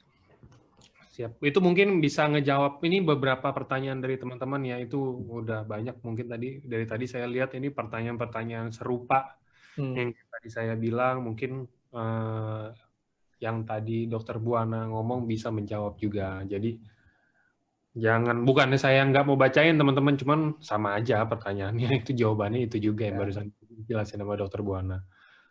Oke, kita lanjut. Dok, ini ada yang tanya. Ini kalau gini aja deh, saya rangkum pertanyaan ini deh. Tadi saya baca-baca pertanyaan, banyak yang nanya tentang takaran, Dok. Ya. Jelas kalau orang yang sehat dan hanya untuk maintain aja, dan dengan orang yang terkena diabetes atau bahkan mungkin pradiabetes atau apapun itu, pasti takarannya beda ya, Dok ya? Betul, betul. Nah, ini ada yang tanya, ini saya rangkum pertanyaannya. Mungkin boleh nggak, Dok, di-sharing? Kalau menurut Dokter Buana sendiri, kan ini menurut orang beda-beda, Dok. Menurut Dokter Buana, kalau misalkan pra-diabetes itu minumnya berapa sih per harinya? Terus kalau dia diabetes, minumnya berapa banyak sih per harinya? Gitu loh, Dok. Ya. Jadi tadi benar Pak Angga tadi bilang, ya kalau misalnya kita masih sehat, kita ingin mempertahankan kesehatan kita, mau minum berapa gitu ya, mau minum berapa saset, ya itu tidak ada satu ukuran yang pasti yang saya bilang ya. Kita mau 1 saset, kita mau 2 saset silakan saja ya. Tetapi kan kita juga harus berpikir secara bijak ya, berpikir secara bijak. Apakah kalau misalnya dengan 1 saset kita pun juga sudah merasakan manfaatnya, ya kesehatan itu kita dapatkan. Ya, misal ini yang paling kita dapatkan adalah misalnya daya tahan tubuh kita ya. Yang tadinya kita sering sakit flu, misalnya seperti yang saya sering rasakan sakit flu yang sebelum-sebelumnya ya. Kemudian dengan minum SOP pada waktu kita awal, saya sudah 2 tahun ini sudah minum produk ini, saya merasakan daya tahan tubuh saya itu meningkat dalam hal apa, penyakit flu misalnya. Ya, saya cukup minum 1 saset saja bisa mendapatkan manfaat yang seperti ini. Itu untuk kondisi saya, ya. Tapi kalau buat Bapak Ibu barangkali mungkin tidak sama dengan saya, ya. Saya harus minum 2 saset, Dok. Oke, silakan, ya 2 saset, ya. Berarti nanti pada saat suatu saat misalnya Bapak yang minum 2 saset itu menderita suatu sakit kronis ya, misalnya dengan diabetes ini misalnya ya. Tentu 2 saset itu tidak cukup gitu ya. Berarti harus ditingkatkan mau 3 saset, mau 4 saset ya itu silakan sesuai dengan kebutuhannya gitu. Ya, itu pendapat dari saya ya. Ya lebih-lebih nanti misalnya sudah ada satu kondisi, ada komplikasi-komplikasi yang lain. Misalnya ada gangguan ke jantung, ada luka diabetes misalnya. Nah itu tentu kebutuhan untuk peningkatan kesehatannya akan lebih besar ya dari kebutuhan yang sebelumnya. Itu yang saya sampaikan ya. Jadi kalau untuk kondisi normal buat saya 1 saset ya sudah saya merasakan manfaatnya. Berarti apa? Kebutuhan saya adalah 1 saset sehari. Ya, tapi buat orang lain ya dengan umur yang sama dengan saya misalnya ya belum tentu 1 saset itu bisa mendapatkan manfaatnya. Karena apa? Kondisi saya dengan kondisi mereka akan berbeda. Ya kesehatan saya sebelumnya dengan kesehatan teman yang lain akan berbeda gitu. Ya tentu kebutuhannya pasti akan berbeda. Jadi tidak bisa disamakan ya Bapak Ibu ya. Walaupun misalnya sama-sama penderita diabetes ya, sama-sama gula darahnya adalah 250 begitu misalnya. Apakah satu pasien dengan pasien yang lain harus meminum 3 saset, ini 3 saset belum tentu juga. Itu ya. Jadi kalau misalnya satu pasien dengan 1 saset dia sudah mendapatkan manfaatnya, salah satunya adalah misalnya terjadi penurunan gula darah yang sangat signifikan, berarti kebutuhan dalam tubuhnya adalah cukup dengan 1 saset. Tapi kalau dengan pasiennya yang lain, dengan 1 saset dia tidak mendapatkan manfaatnya dalam hal ini adalah misalnya penurunan gula darah, ataukah penurunan tekanan darah, ya penurunan kolesterol misalnya dan sebagainya, ya mungkin dia akan bisa butuh 2 saset, bisa akan butuh 3 saset. Itu kita sesuaikan dengan kondisi pasien. Ya, itu Pak Angga mungkin penjelasan saya. Oke, jadi gitu ya teman-teman. Nah, kebutuhan setiap orang itu beda-beda. Entah itu kalian mungkin, saya sehat, saya nggak butuh lah atau apa ya. Kita nggak ada yang tahu, itu kan pilihan balik lagi ya. Cuman ada yang bilang, iya saya diabetes contohnya. Terus papa saya juga diabetes. Tapi kenapa saya kalau minum 1 atau minum 2 per hari itu kayak rada enakan, sedangkan papa saya minum 3 juga nggak ada ngaruh apa-apa. Nah itu karena beda-beda. Kita semua mungkin yang tadi Dokter Buana jelasin itu sangat bagus menurut saya, karena kita juga selain itu harus lihat mungkin dari usia juga dok, dari ini ya Betul. dok, dari usia dan berat badan kalau dulu saya pernah dengar. Ya. Terus karena kondisi fisik manusia itu beda-beda semuanya, nggak ada yang sama. Gitu teman-teman. Jadi, tapi kalau dari tadi versi Dokter Buana sih 2 ya dok, berarti amannya ya dok, mungkin per hari kalau misalkan ini Ya, jaga. minimal 2 ya. Kalau yang sudah terkena ya, minimal 2 saya bilang. Kalau kalau apa lihat dari kondisi ya tekanan darah, apalagi sudah ada komplikasi, misalnya tekanan darahnya sudah mulai naik lagi ya, ada gejala kesemutan misalnya, sering lemes begitu ya, itu minimal 2 ya. Oke, nah minimal 2 kita lihat tergantung dari kondisi fisik sama Betul, betul. kondisi konnichiwa-nya teman-teman. Oke, lanjut. Oke, dok ada yang mau tanya, izin bertanya Dokter Ngurah Buana. Bagi penderita diabetes mellitus, berapa lama idealnya melakukan tes HbA1c? Nah, pertanyaan keduanya, seberapa sensitivitasnya alat glukotes dibandingkan dengan pengambilan darah pada pembuluh vena? Terima Ya, kasih. ya. Kalau untuk HbA1c itu sebenarnya 3 bulan ya. Itu sebenarnya untuk mengetahui apa namanya kita misalnya pasien ini sudah mengkonsumsi obat ya, baik obat oral maupun dia mendapatkan suntikan. Jadi HbA1c itu untuk melihat 3 bulan pemakaian konsumsi terapinya itu apakah efektif ataukah tidak. Artinya kita bisa menilai pasien ini konsisten ataukah rutin minum obat ataukah tidak gitu ya.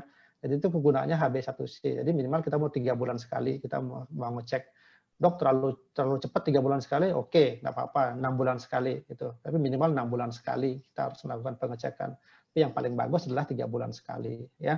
Itu untuk pemantauan Bapak Ibu. Nah, kalau untuk glukotes ya dibandingkan dengan pengambilan darah lewat vena, yang paling bagus adalah pengambilan darah lewat vena sebenarnya ya.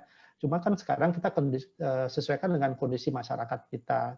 Jarang sekali mereka mau datang ke rumah sakit atau datang ke laboratorium untuk mengambil darah ya, karena ingin simpelnya mereka melakukan pengecekan di rumah ya dengan memakai glukotes. Itu tidak apa-apa ya, tidak apa-apa, karena yang dipentingkan saat itu bukan ngomongin angkanya begitu, bukan ya, tetapi apakah saat itu gula darah saya masih di atas normal atau sudah mengarah normal atau memang sudah normal. Itu sebenarnya yang ingin kita pentingkan, bukan dari sisi angkanya ya, tapi ingin melihat efektivitas dari misalnya gini, saya sudah mengkonsumsi obat yang baru ya, ada tambahan obat dari dokter misalnya ya, seminggu kemudian saya cek ya memakai glukotes ya, apakah efektif nggak obat yang baru yang saya konsumsi tersebut ya, lakukan aja di rumah seperti itu.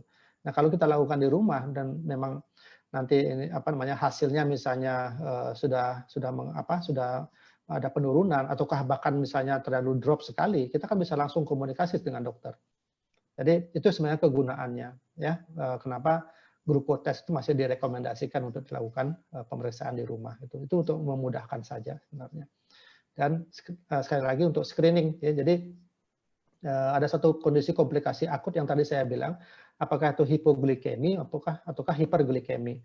Ya, bagi anggota keluarga yang memiliki keluarga yang menderita itu, kita bisa lakukan dengan cepat ya. Misalnya kita mau ngecek, tiba-tiba kita lihat pasiennya dari keadaan tidak sadar misalnya, ya kita cek aja langsung dengan glukotes. Kalau hasilnya mendekati sangat turun sekali, misalnya kurang dari 70 mg per desiliter, itu sudah kita diagnosis sebagai hipoglikemi. Ini harus segera kita bawa ke rumah sakit.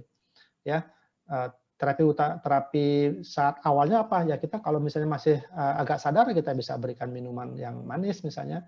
Nah, itu maksudnya ya kenapa glukotes itu masih bisa direkomendasikan gitu. Itu Pak Angga. Oke, Dok. Jadi gitu ya, tadi ada yang tanya. Kayak yang tadi nanya nih dari Bali juga deh, Dok. Saya lupa nih. Apa? Kayaknya jangan-jangan. Nah, ini kayak mungkin tetangga Dokter Buana nih. Dari Yuwana. Itu Ya. mungkin menjawab ya, Pak. Oke. Oke, jadi saya. Nah, ini berarti yang tadi sebelum ini Dokter Buana jawab, kan dokter ada bilang minimal 2. Nah, berarti ini ada yang bilang jadi disarankan 2/D ya. Itu minimal, teman. Ya. Minimal ya, Bu Esther loh. Itu minimal. Jadi kita lihat tergantung dari kebutuhannya. Mungkin ada yang udah butuh 2 aja, memang udah cukup. Ada yang butuh lebih, ya udah kita kasih lebih aja. Sebenarnya tergantung sikonnya aja, Bu. Ya. Nah, terus ada yang tanya juga, ini kalau misalkan saya, ini entar pertanyaannya. Dok, kalau misalkan saya mau kombinasikan dengan ucukusi, karena biar rasanya ada yang beda. Nah, apakah harus dikurangin untuk takaran subarasinya? Maksudnya mungkin gini, Dok, ini kita bahas untuk diabetes ya, Dok ya? Ya. Saya enggak, ini sih kalau diabetes itu kira-kira perlu nggak, Dok, ucukusi? Kalau menurut Dokter Buana? Ya, yang paling penting adalah subarasi sebenarnya kan ya. Yang paling penting subarasi. Tapi kalau mau ditambahkan dengan usukusi ya bagus juga gitu ya. Nah, kita kenal kan usukusi kan juga memiliki apa namanya tambahan-tambahan produk yang sangat berfungsi juga ya.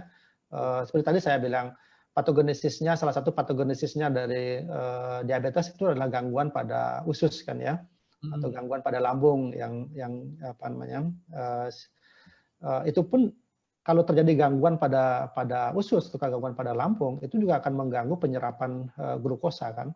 Nah, ini juga kita bisa support dengan usukusi kan. Kita tahu di usukusi juga ada kandungan-kandungan, misalnya ada probiotiknya di sana yang bagus. Siapa tahu itu bisa memperbaiki kondisi mikrobiota di dalam usus sehingga penyerapan glukosanya menjadi lebih bagus kan, seperti itu Pak. Jadi, nah apakah itu akan lebih bagus akan lebih bagus memperbaiki penyakit diabetesnya? Saya yakin itu akan lebih bagus ya. Nah, tadi di slide saya mengatakan bahwa penata laksanaan dari diabetes ini itu harus juga harus memperbaiki patogenesisnya gitu. Ya, jadi bukan hanya ngomongin tentang perbaikan dari pankreasnya, tetapi patogenesa yang lain.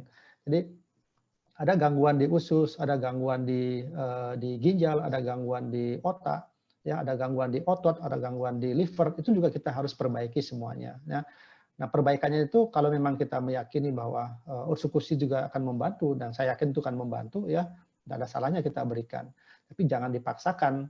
Ya, karena harus mengkonsumsi usukusi maka subarasinya akan diturunin gitu. Nah, ini yang salah ya.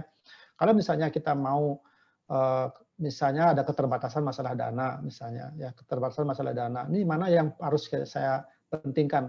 Apakah usukusi dengan subarasi saya berikan ini satu ataukah saya berikan subarasi saja misalnya? Kalau saya pilihannya adalah subarasi. Lebih mending subarasi kita berikan 2 saset ketimbang 1 saset subarasi dengan 1 saset usukusi gitu. Ya, karena dalam hal ini yang kita mau kejar itu adalah patennya dari subarasi biar bisa bermanfaat buat tubuh kita gitu. Itu Pak ininya. Penjelasannya. Thank you, Dok, jawabannya. Itu keren, itu bisa lagi-lagi itu bisa menjawab beberapa pertanyaan yang serupa ya, yang saya lihat juga dari tadi. Ya, seringkali juga begini, Bapak Ibu sering nanya-nanya ke saya kan, Dok itu yang dua saset itu sebaiknya gimana? Mau pagi kedua-duanya atau siang kedua-duanya, ataukah pagi 1, sore 1 gitu. Nggak ada sesuatu yang pasti ya dalam hal ini. Ini sekali lagi ini makanan. Mau 2 saset di pagi hari ya silahkan Bapak Ibu ya. Mau Bapak Ibu 1 saset di pagi hari, 1 saset di sore hari juga silahkan ya. Jadi jangan kita terlalu kaku dengan ini. Masalahnya apa? Produk kita ini bukan obat, ya. Betul ya Pak Angga ya? Produk Betul. kita ini bukan obat. Jadi tidak ada aturan yang pasti harus begini. Karena kalau obat itu dia memiliki namanya sebut sebagai paruh waktu namanya ya. Waktu efektivitas namanya ya. Makanya obat tersebut ada aturannya. Jadi ada 1 kali 1 berarti obat tersebut efektif sampai 24 jam kegunaannya dalam tubuh. Kalau 2 kali 1 berarti kegunaan obat tersebut tertingginya itu adalah 12 jam efektif dia. Kalau 3 kali 1 berarti setiap 8 jam dia minumnya. Nah, ini pengertian-pengertian begini harus Bapak Ibu juga ketahui. Nah, sedangkan yang namanya makanan kesehatan atau kita sebut sebagai suplemen lah seperti itu, dia nggak punya paruh waktu gitu ya. Jadi mau sekalian diminum di pagi hari, kedua-duanya dia persilakan. Kalaupun misalnya dipecah jadi 2 ya silakan aja gitu. Ya. Gitu. Soalnya Oke. banyak yang menanya masalah itu Pak, jadi mereka kebingungan gitu. Ini menentukan ini aja harus nunggu rekomendasi dari dokter gitu kan, dia kasihan kan ya. Jadi teman-teman sebenarnya gini sih, saya punya gambarannya aja mungkin kalau beberapa yang tanya-tanya begitu. Kayak sekarang ini kan kita bilangnya, kita ini makanan kesehatan. Coba sekarang kayak makanan kesehatan, ya kita makan kalau lapar teman-teman. Sama aja kayak sekarang, kita butuh, menurut kita butuh, kita baru makan.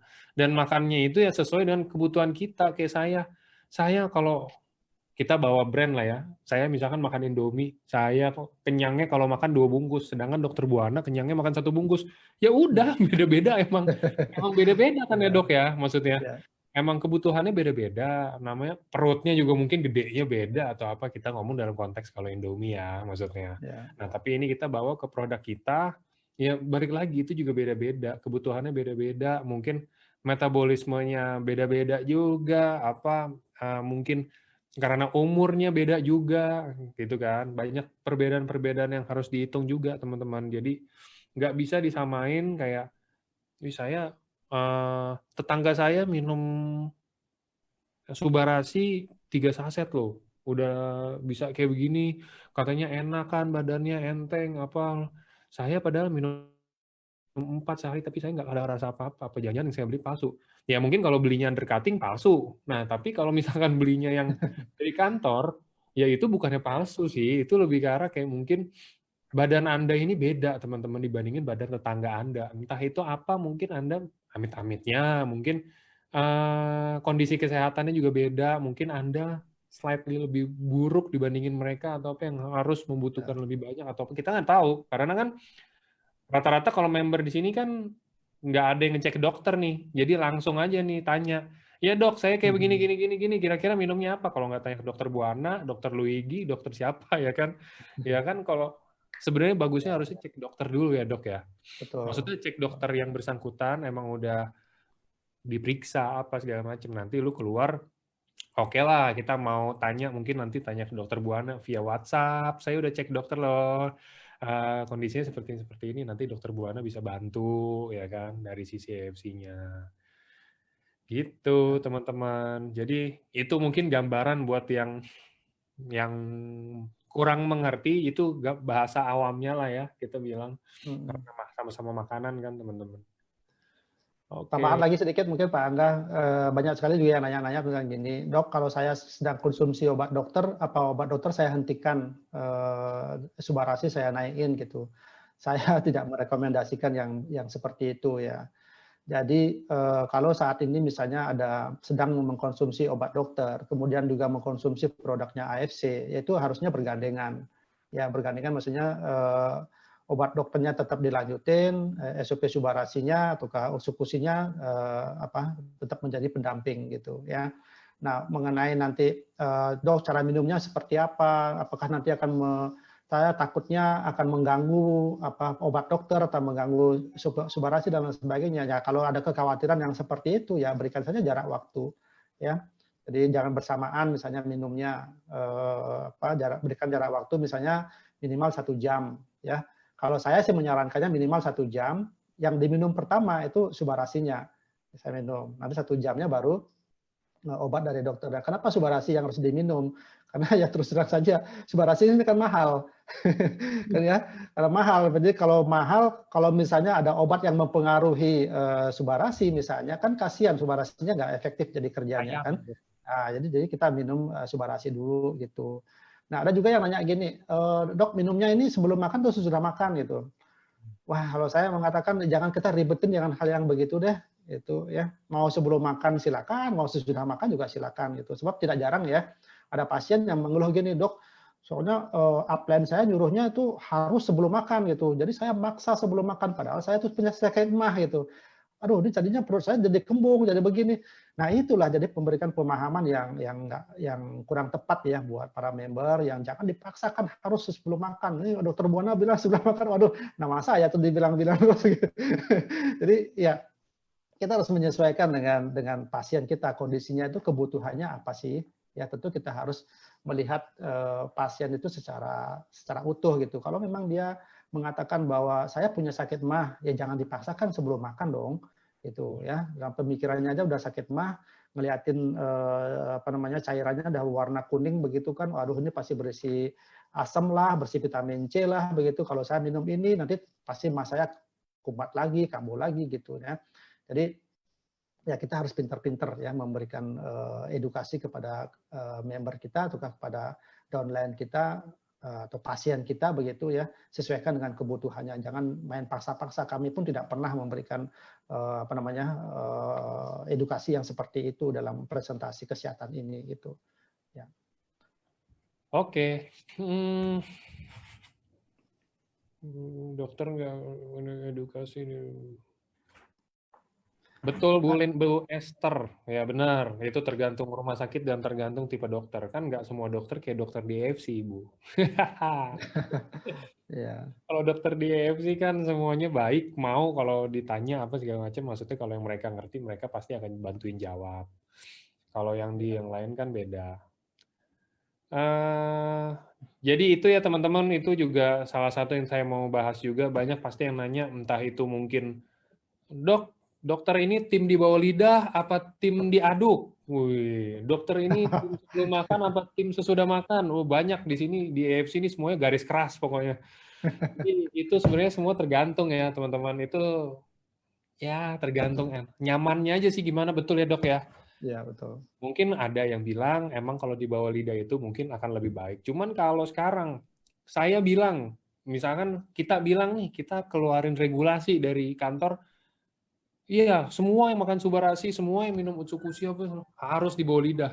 Tiba-tiba saya konsumsi di bawah lidah, sariawan menurut saya 1 minggu. Ngoceh-ngoceh juga saya ya kan, serba salah juga sebenarnya, makanya semuanya tergantung kita lihat baiknya aja sih gimana, bagusnya gimana. Kalau kita merekomendasikan, bukan harus ya, kita merekomendasikan di bawah lidah mungkin. Karena di bawah lidah ya kalau yang dijelasin sebelumnya ada pembuluh darah lah, bisa menyerap lebih cepat lah, apa kayak gitu loh.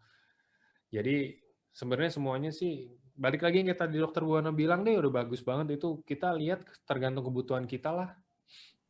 Tergantung kebutuhan kita seperti apa. Jadi kita tinggal ikutin, nggak ada yang ini kita nggak ada yang ngotak-ngotakin ya teman-teman, kayak harus minum sebelum makan, harus taruh di bawah lidah. Kalau udah minum, nggak boleh minum 2 jam, takut rugi, ntar keluar lagi atau masuk lagi ya kan, itu nggak ada, itu nggak ada yang kayak begitu, itu mungkin hanya merekomendasikan dan itu mungkin ada disclaimer-nya, itu mungkin berfungsi dan nyaman untuk di beberapa orang, tapi nggak nyaman untuk Anda, buat apa?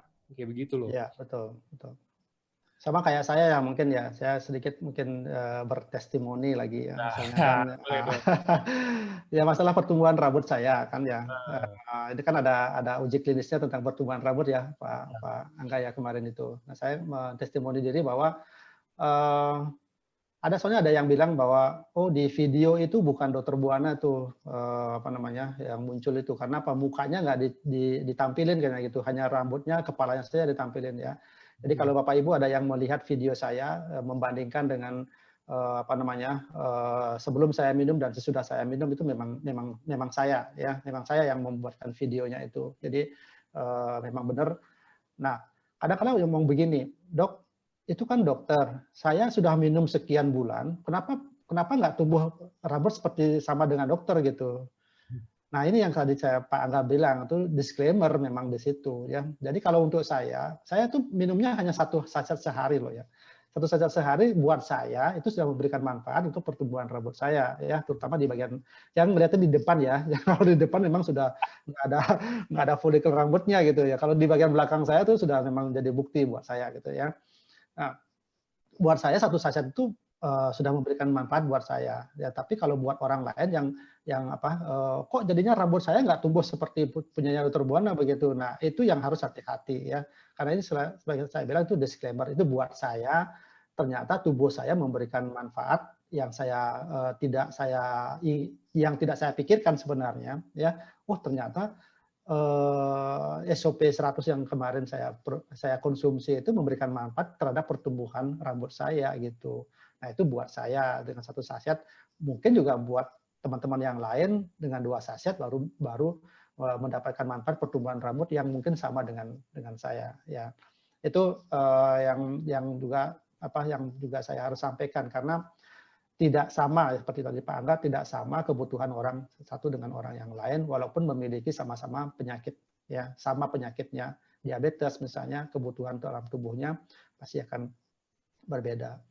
Nah, saya juga ingin mudah-mudahan di forum ini juga ada member yang sempat chat sama saya menyampaikan tentang kondisi ibunya yang sedang COVID, kemudian ada komorbid yang demikian banyak Pak Angga. Jadi sudah sekian lama dirawat di ruang ICU, syukur-syukur sudah bisa dipulangkan begitu. Tapi dengan kondisi sekarang ini kondisinya masih belum membaik. Bahkan gula darahnya masih tetap tinggi ya, lebih dari 400 padahal sudah ada pemberian suntikan, diberikan 2 macam suntikan untuk insulinnya tapi gula darahnya tetap tinggi ya. Pasien ini sudah diberikan ursukusi dengan dosis yang sudah diberikan, kemudian ditambahkan dengan subarasi juga. Saya katakan bahwa yang paling kita syukuri adalah kalau sampai ada pasien dengan COVID, dengan komorbid yang demikian banyak, kemudian bisa keluar dari rumah sakit, ya yang sebelumnya sudah di ICU selama 3 minggu, itu syukurnya luar biasa itu kalau saya bilang. Ya, syukurnya luar biasa ya, tidak jarang kita mendengar pasien COVID dengan komorbid itu langsung tiba-tiba meninggal ya. Nah, masalah nanti perawatan di rumah itu memang harus membutuhkan perawatan lanjutan. Jadi obat-obatan yang diberikan oleh dokter selama sepulang dari rumah sakit ya, kemudian obat untuk terapi dari komorbidnya itu diteruskan ya sambil Bapak Ibu harus lakukan kontrol ke dokter yang merawat ya. Jadi jangan menanyakan ke saya, "Dok, obatnya tuh gimana?" gitu. Saya bukan dokter penanggung jawabnya. Jadi saya tidak berhak untuk mengelola itu. Ya, jadi Bapak Ibu harus kontrol segera ke rumah sakit apalagi dengan kondisi diabetesnya, gula darahnya semakin tinggi gitu ya. Jadi dengan kontrol ke dokter, nanti biarkan beliaunya yang mengelola apakah dosis insulinnya saat itu kurang misalnya, ya tentu akan ditambahkan. Ya, dosisnya ditambahkan ya untuk cepat mungkin menurunkan gula darah. Sebab kalau gula darah terlalu tinggi di dalam tubuhnya kan juga nanti akan menghambat penyembuhan dari COVID itu sendiri ya. Dalam hal ini ibunya masih belum terlalu sehat gitu ya. Jadi saran saya buat yang menanyakan pertanyaan yang seperti itu ya, saran saya adalah segera pergi ke rumah sakit ya untuk ditindaklanjuti dengan pemeriksaan penambahan ya untuk melihat perkembangan secara umum pasien itu seperti apa dan obat-obatan biar dikelola oleh dokternya sendiri gitu ya. Dan subarasi dan SOP yang tadi disampaikan itu yang sudah disampaikan dosis-dosisnya itu dilanjutin ya, sudah sangat tepat sekali sih kalau menurut saya. Ya. Oke, itu semoga menjawab ya teman-teman. Nah ini kita ada di pertanyaan terakhir deh ya Dok ya. Ini kita mau ini orang-orang ada kalau yang puasa di Jakarta udah bentar lagi mau siap-siap keluar nyari kolang-kaling Dok.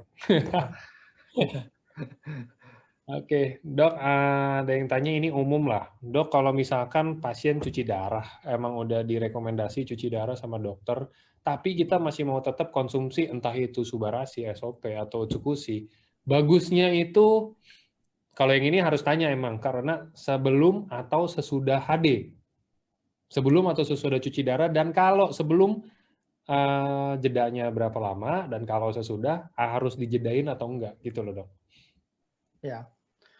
Eh, Kalau pengetahuan dari saya, ya pengetahuan saya, karena di HD itu kan sebenarnya yang yang dibuang itu kan racun-racunnya sebenarnya kan.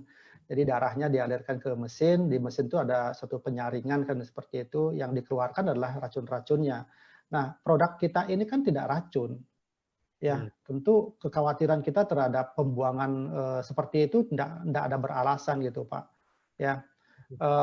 Kemudian produk kita ini kan molekulnya sangat kecil sekali, jadi sangat cepat sekali diserap di dalam tubuh dan dialirkan ke sel-sel. Jadi tidak ada yang beredar terus selama selama kita minum akan beredar terus di dalam darah, itu enggak. Itu karena dia punya target organ. Target organnya apa? Di sel gitu kan. Jadi kekhawatiran apakah nanti sebelum saya HD kemudian saya minum nanti ininya hilang kan, dihilangkan gitu, nggak ada alasan seperti itu ya. Jadi menurut saya jangan kita sempitkan pemikiran kita dengan hal-hal yang seperti gitu deh Bapak Ibu ya. Jadi kekhawatiran-kekhawatiran itu malah nanti akan membuat kita menjadi lebih stres lagi, menjadi lebih khawatir lagi ya.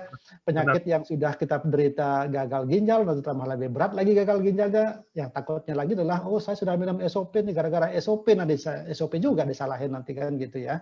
Padahal sebenarnya pikiran-pikiran kita yang sangat belum kita ini kan. Ya, tadi saya bilang kita ini sangat bersyukur sekali.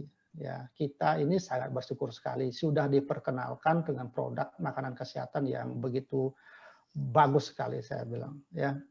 Berulang kali saya sampaikan ya, sebagai seorang dokter yang sudah berpengalaman, mungkin saya sudah hampir 25 tahun ya sebagai seorang dokter, dan saya selalu mengatakan bahwa ada nggak ya produk yang bisa untuk mengembalikan sel kita yang mati dan rusak itu gitu. Karena selama ini kita selalu memberikan obat pada pasien itu adalah hanya untuk mengobati gejalanya saja sebagian besar. Jadi tidak mengobati dasarnya ya. Dasarnya kita karena kita tersusun dari sel ya, harusnya selnya diperbaiki dong. Ya. Bukan ngobatin gejala-gejalanya ya. Hipertensi misalnya ya kita obatin hipertensinya, kita turunin hipertensinya. Tapi penyebab hipertensinya kita obatin enggak. Kenapa? Kita nggak tahu obat apa yang bisa untuk memperbaiki itu. Ya makanya dengan kehadiran SOP 100, dengan kehadiran dari Subarasi ini, dengan kehadiran Ursukusi ini, saya katakan bahwa kita ini sudah mengkonsumsi produk yang sangat mewah sekali, yang sangat kita memang cari-cari selama ini. Dan saya sangat bersyukur sekali. Ya makanya jangan kita pernah memang sini bukan obat dewa ya, tapi saya mengatakan bahwa ini sangat spesial sekali produk ini. Kita harus merawatnya dengan baik, kita harus merawat perusahaan ini dengan baik, jadi supaya ini tetap langgeng, produknya bisa tetap terus terdistribusi ke Indonesia, kita bisa terus mengkonsumsinya seumur hidup kita, supaya kita tua tapi kita tetap sehat. Itu yang kita inginkan. Ya, itu mungkin pesan saya Pak Anda buat Bapak Ibu yang masih bertahan sampai saat ini. Ya. Amin dok. Itu ya semacam itu juga doa dari Dokter Buana. Jadi teman-teman juga harus doain juga ya. Ini ada yang bagiin pengalaman pribadi. Kemarin kena COVID bersama kedua orang tua yang komorbid. Bapak saya jantungnya bengkak, hipertensi dan sedang kena stroke, serta ibu saya diabetes dan hipertensi. Alhamdulillah bisa stabil kondisinya tanpa ke rumah sakit, konsumsi UTSU dan SUBA langsung 6 saset masing-masing. Kita harus turut senang kalau ketemu kayak gini, ini kabar baik, cuman balik lagi ya teman-teman, disclaimer on. Jadi ini mungkin yang dirasakan oleh keluarganya beliau, tapi belum tentu dirasakan oleh Anda juga. Jadi ya nggak apa-apa sih sharing kayak begini, ini kan namanya kita bagiin kabar baik ya dok ya. Maksudnya Ya, betul. Ya kita udah lupain lah yang overclaim atau apa gitu. Ini kita sekarang bilangnya kita bagiin kabar baik, tapi tetap kita harus jaga juga. Kita harus tulis di bawahnya atau mungkin harus ada omongan-omongan juga yang tentang disclaimer. Ini hanya berlaku mungkin di saya atau mungkin hanya berlaku di keluarga saya, tapi belum tentu berlaku di Anda, belum tentu berlaku di orang lain juga gitu. Ya, Ini kayak yang kalau yang lihat foto saya nih masih ada saya yang di mana ya sini ya. Nih yang level up tuh. Tuh. Ini yang kita Januari lalu teman-teman kita bikin gitu kan. Harus masih ada terus. Jadi kita harus nggak boleh mulai nih. Oh iya nih kita udah bahas lagi nih tentang produk apa segala macam kayak begitu. Masuk lagi, nanti kejeblos lagi, nanti apa lagi, nanti overclaim lagi atau apa. ya, Jangan teman-teman. Jadi kita sama-sama jaga EFC biar makin baik ke depannya. Nah, daripada kita overclaim, mendingan kita daftar ke Bali biar nanti kita bisa foto-foto bareng teman-teman di GWK ya kan. Kita boleh tanya Dokter Buana, GWK itu kalau buat acara itu udah sangat luar biasa kalau di Bali ya ya, Dok ya. betul. Rata-rata kan emang acara-acara besar di GWK. Jadi nanti kita bakal ke GWK di Juni. Nanti banyak kok semua top leader sama top manajemen semuanya akan ke sana. Dan kalau teman-teman yang penasaran nih, kayak saya sering banget setiap hari Sabtu. Setiap hari Sabtu kalau ada Dokter Buana saya ikut. Saya mau ketemu aslinya, mau tanya-tanya banyak. Boleh samperin aja teman-teman ke GWK nanti Juni. Pasti ada Dokter Buana juga. Ya, ya, kita bisa bertemu nanti mudah-mudahan ya. Nah, oke. Ya, saya juga ikut kayaknya. Harus dong, Pak Angga nggak ikut. Musuhnya Dok di sana ntar saya ikut tuh yang ada nanti diajak ke pantai lah apalah lalu saya malah panas. Oke. Ya, Kalau gitu baik. saya thank you buat Dokter Buana buat nemenin Ya, saya. sama-sama Pak Angga. Thank you teman-teman semuanya yang udah nggak ngantuk-ngantuk nemenin kita berdua hari ini ngobrol-ngobrol semuanya tentang Subarasi, tentang diabetes. Tadi juga ada yang kita tentang ngomongin tentang disclaimer apa segala macam kayak gitu. Hari ini oke banget. Thanks buat semuanya. Nanti di hari Senin kita bakal ada bocoran aja ya, jangan kasih tahu siapa-siapa teman-teman. Ada acara tentang pajak ya, itu yang NPWP KTP kalau yang teman-teman mau ini nanti nggak apa-apa nanti baru dikabarin. Oke, thank you teman-teman. Thank you Dokter Ya, Buana. terima kasih Bapak Ibu. Ya, semoga berkenan. Ya, terima kasih Pak Angga. Selamat sore. Selamat sore semuanya.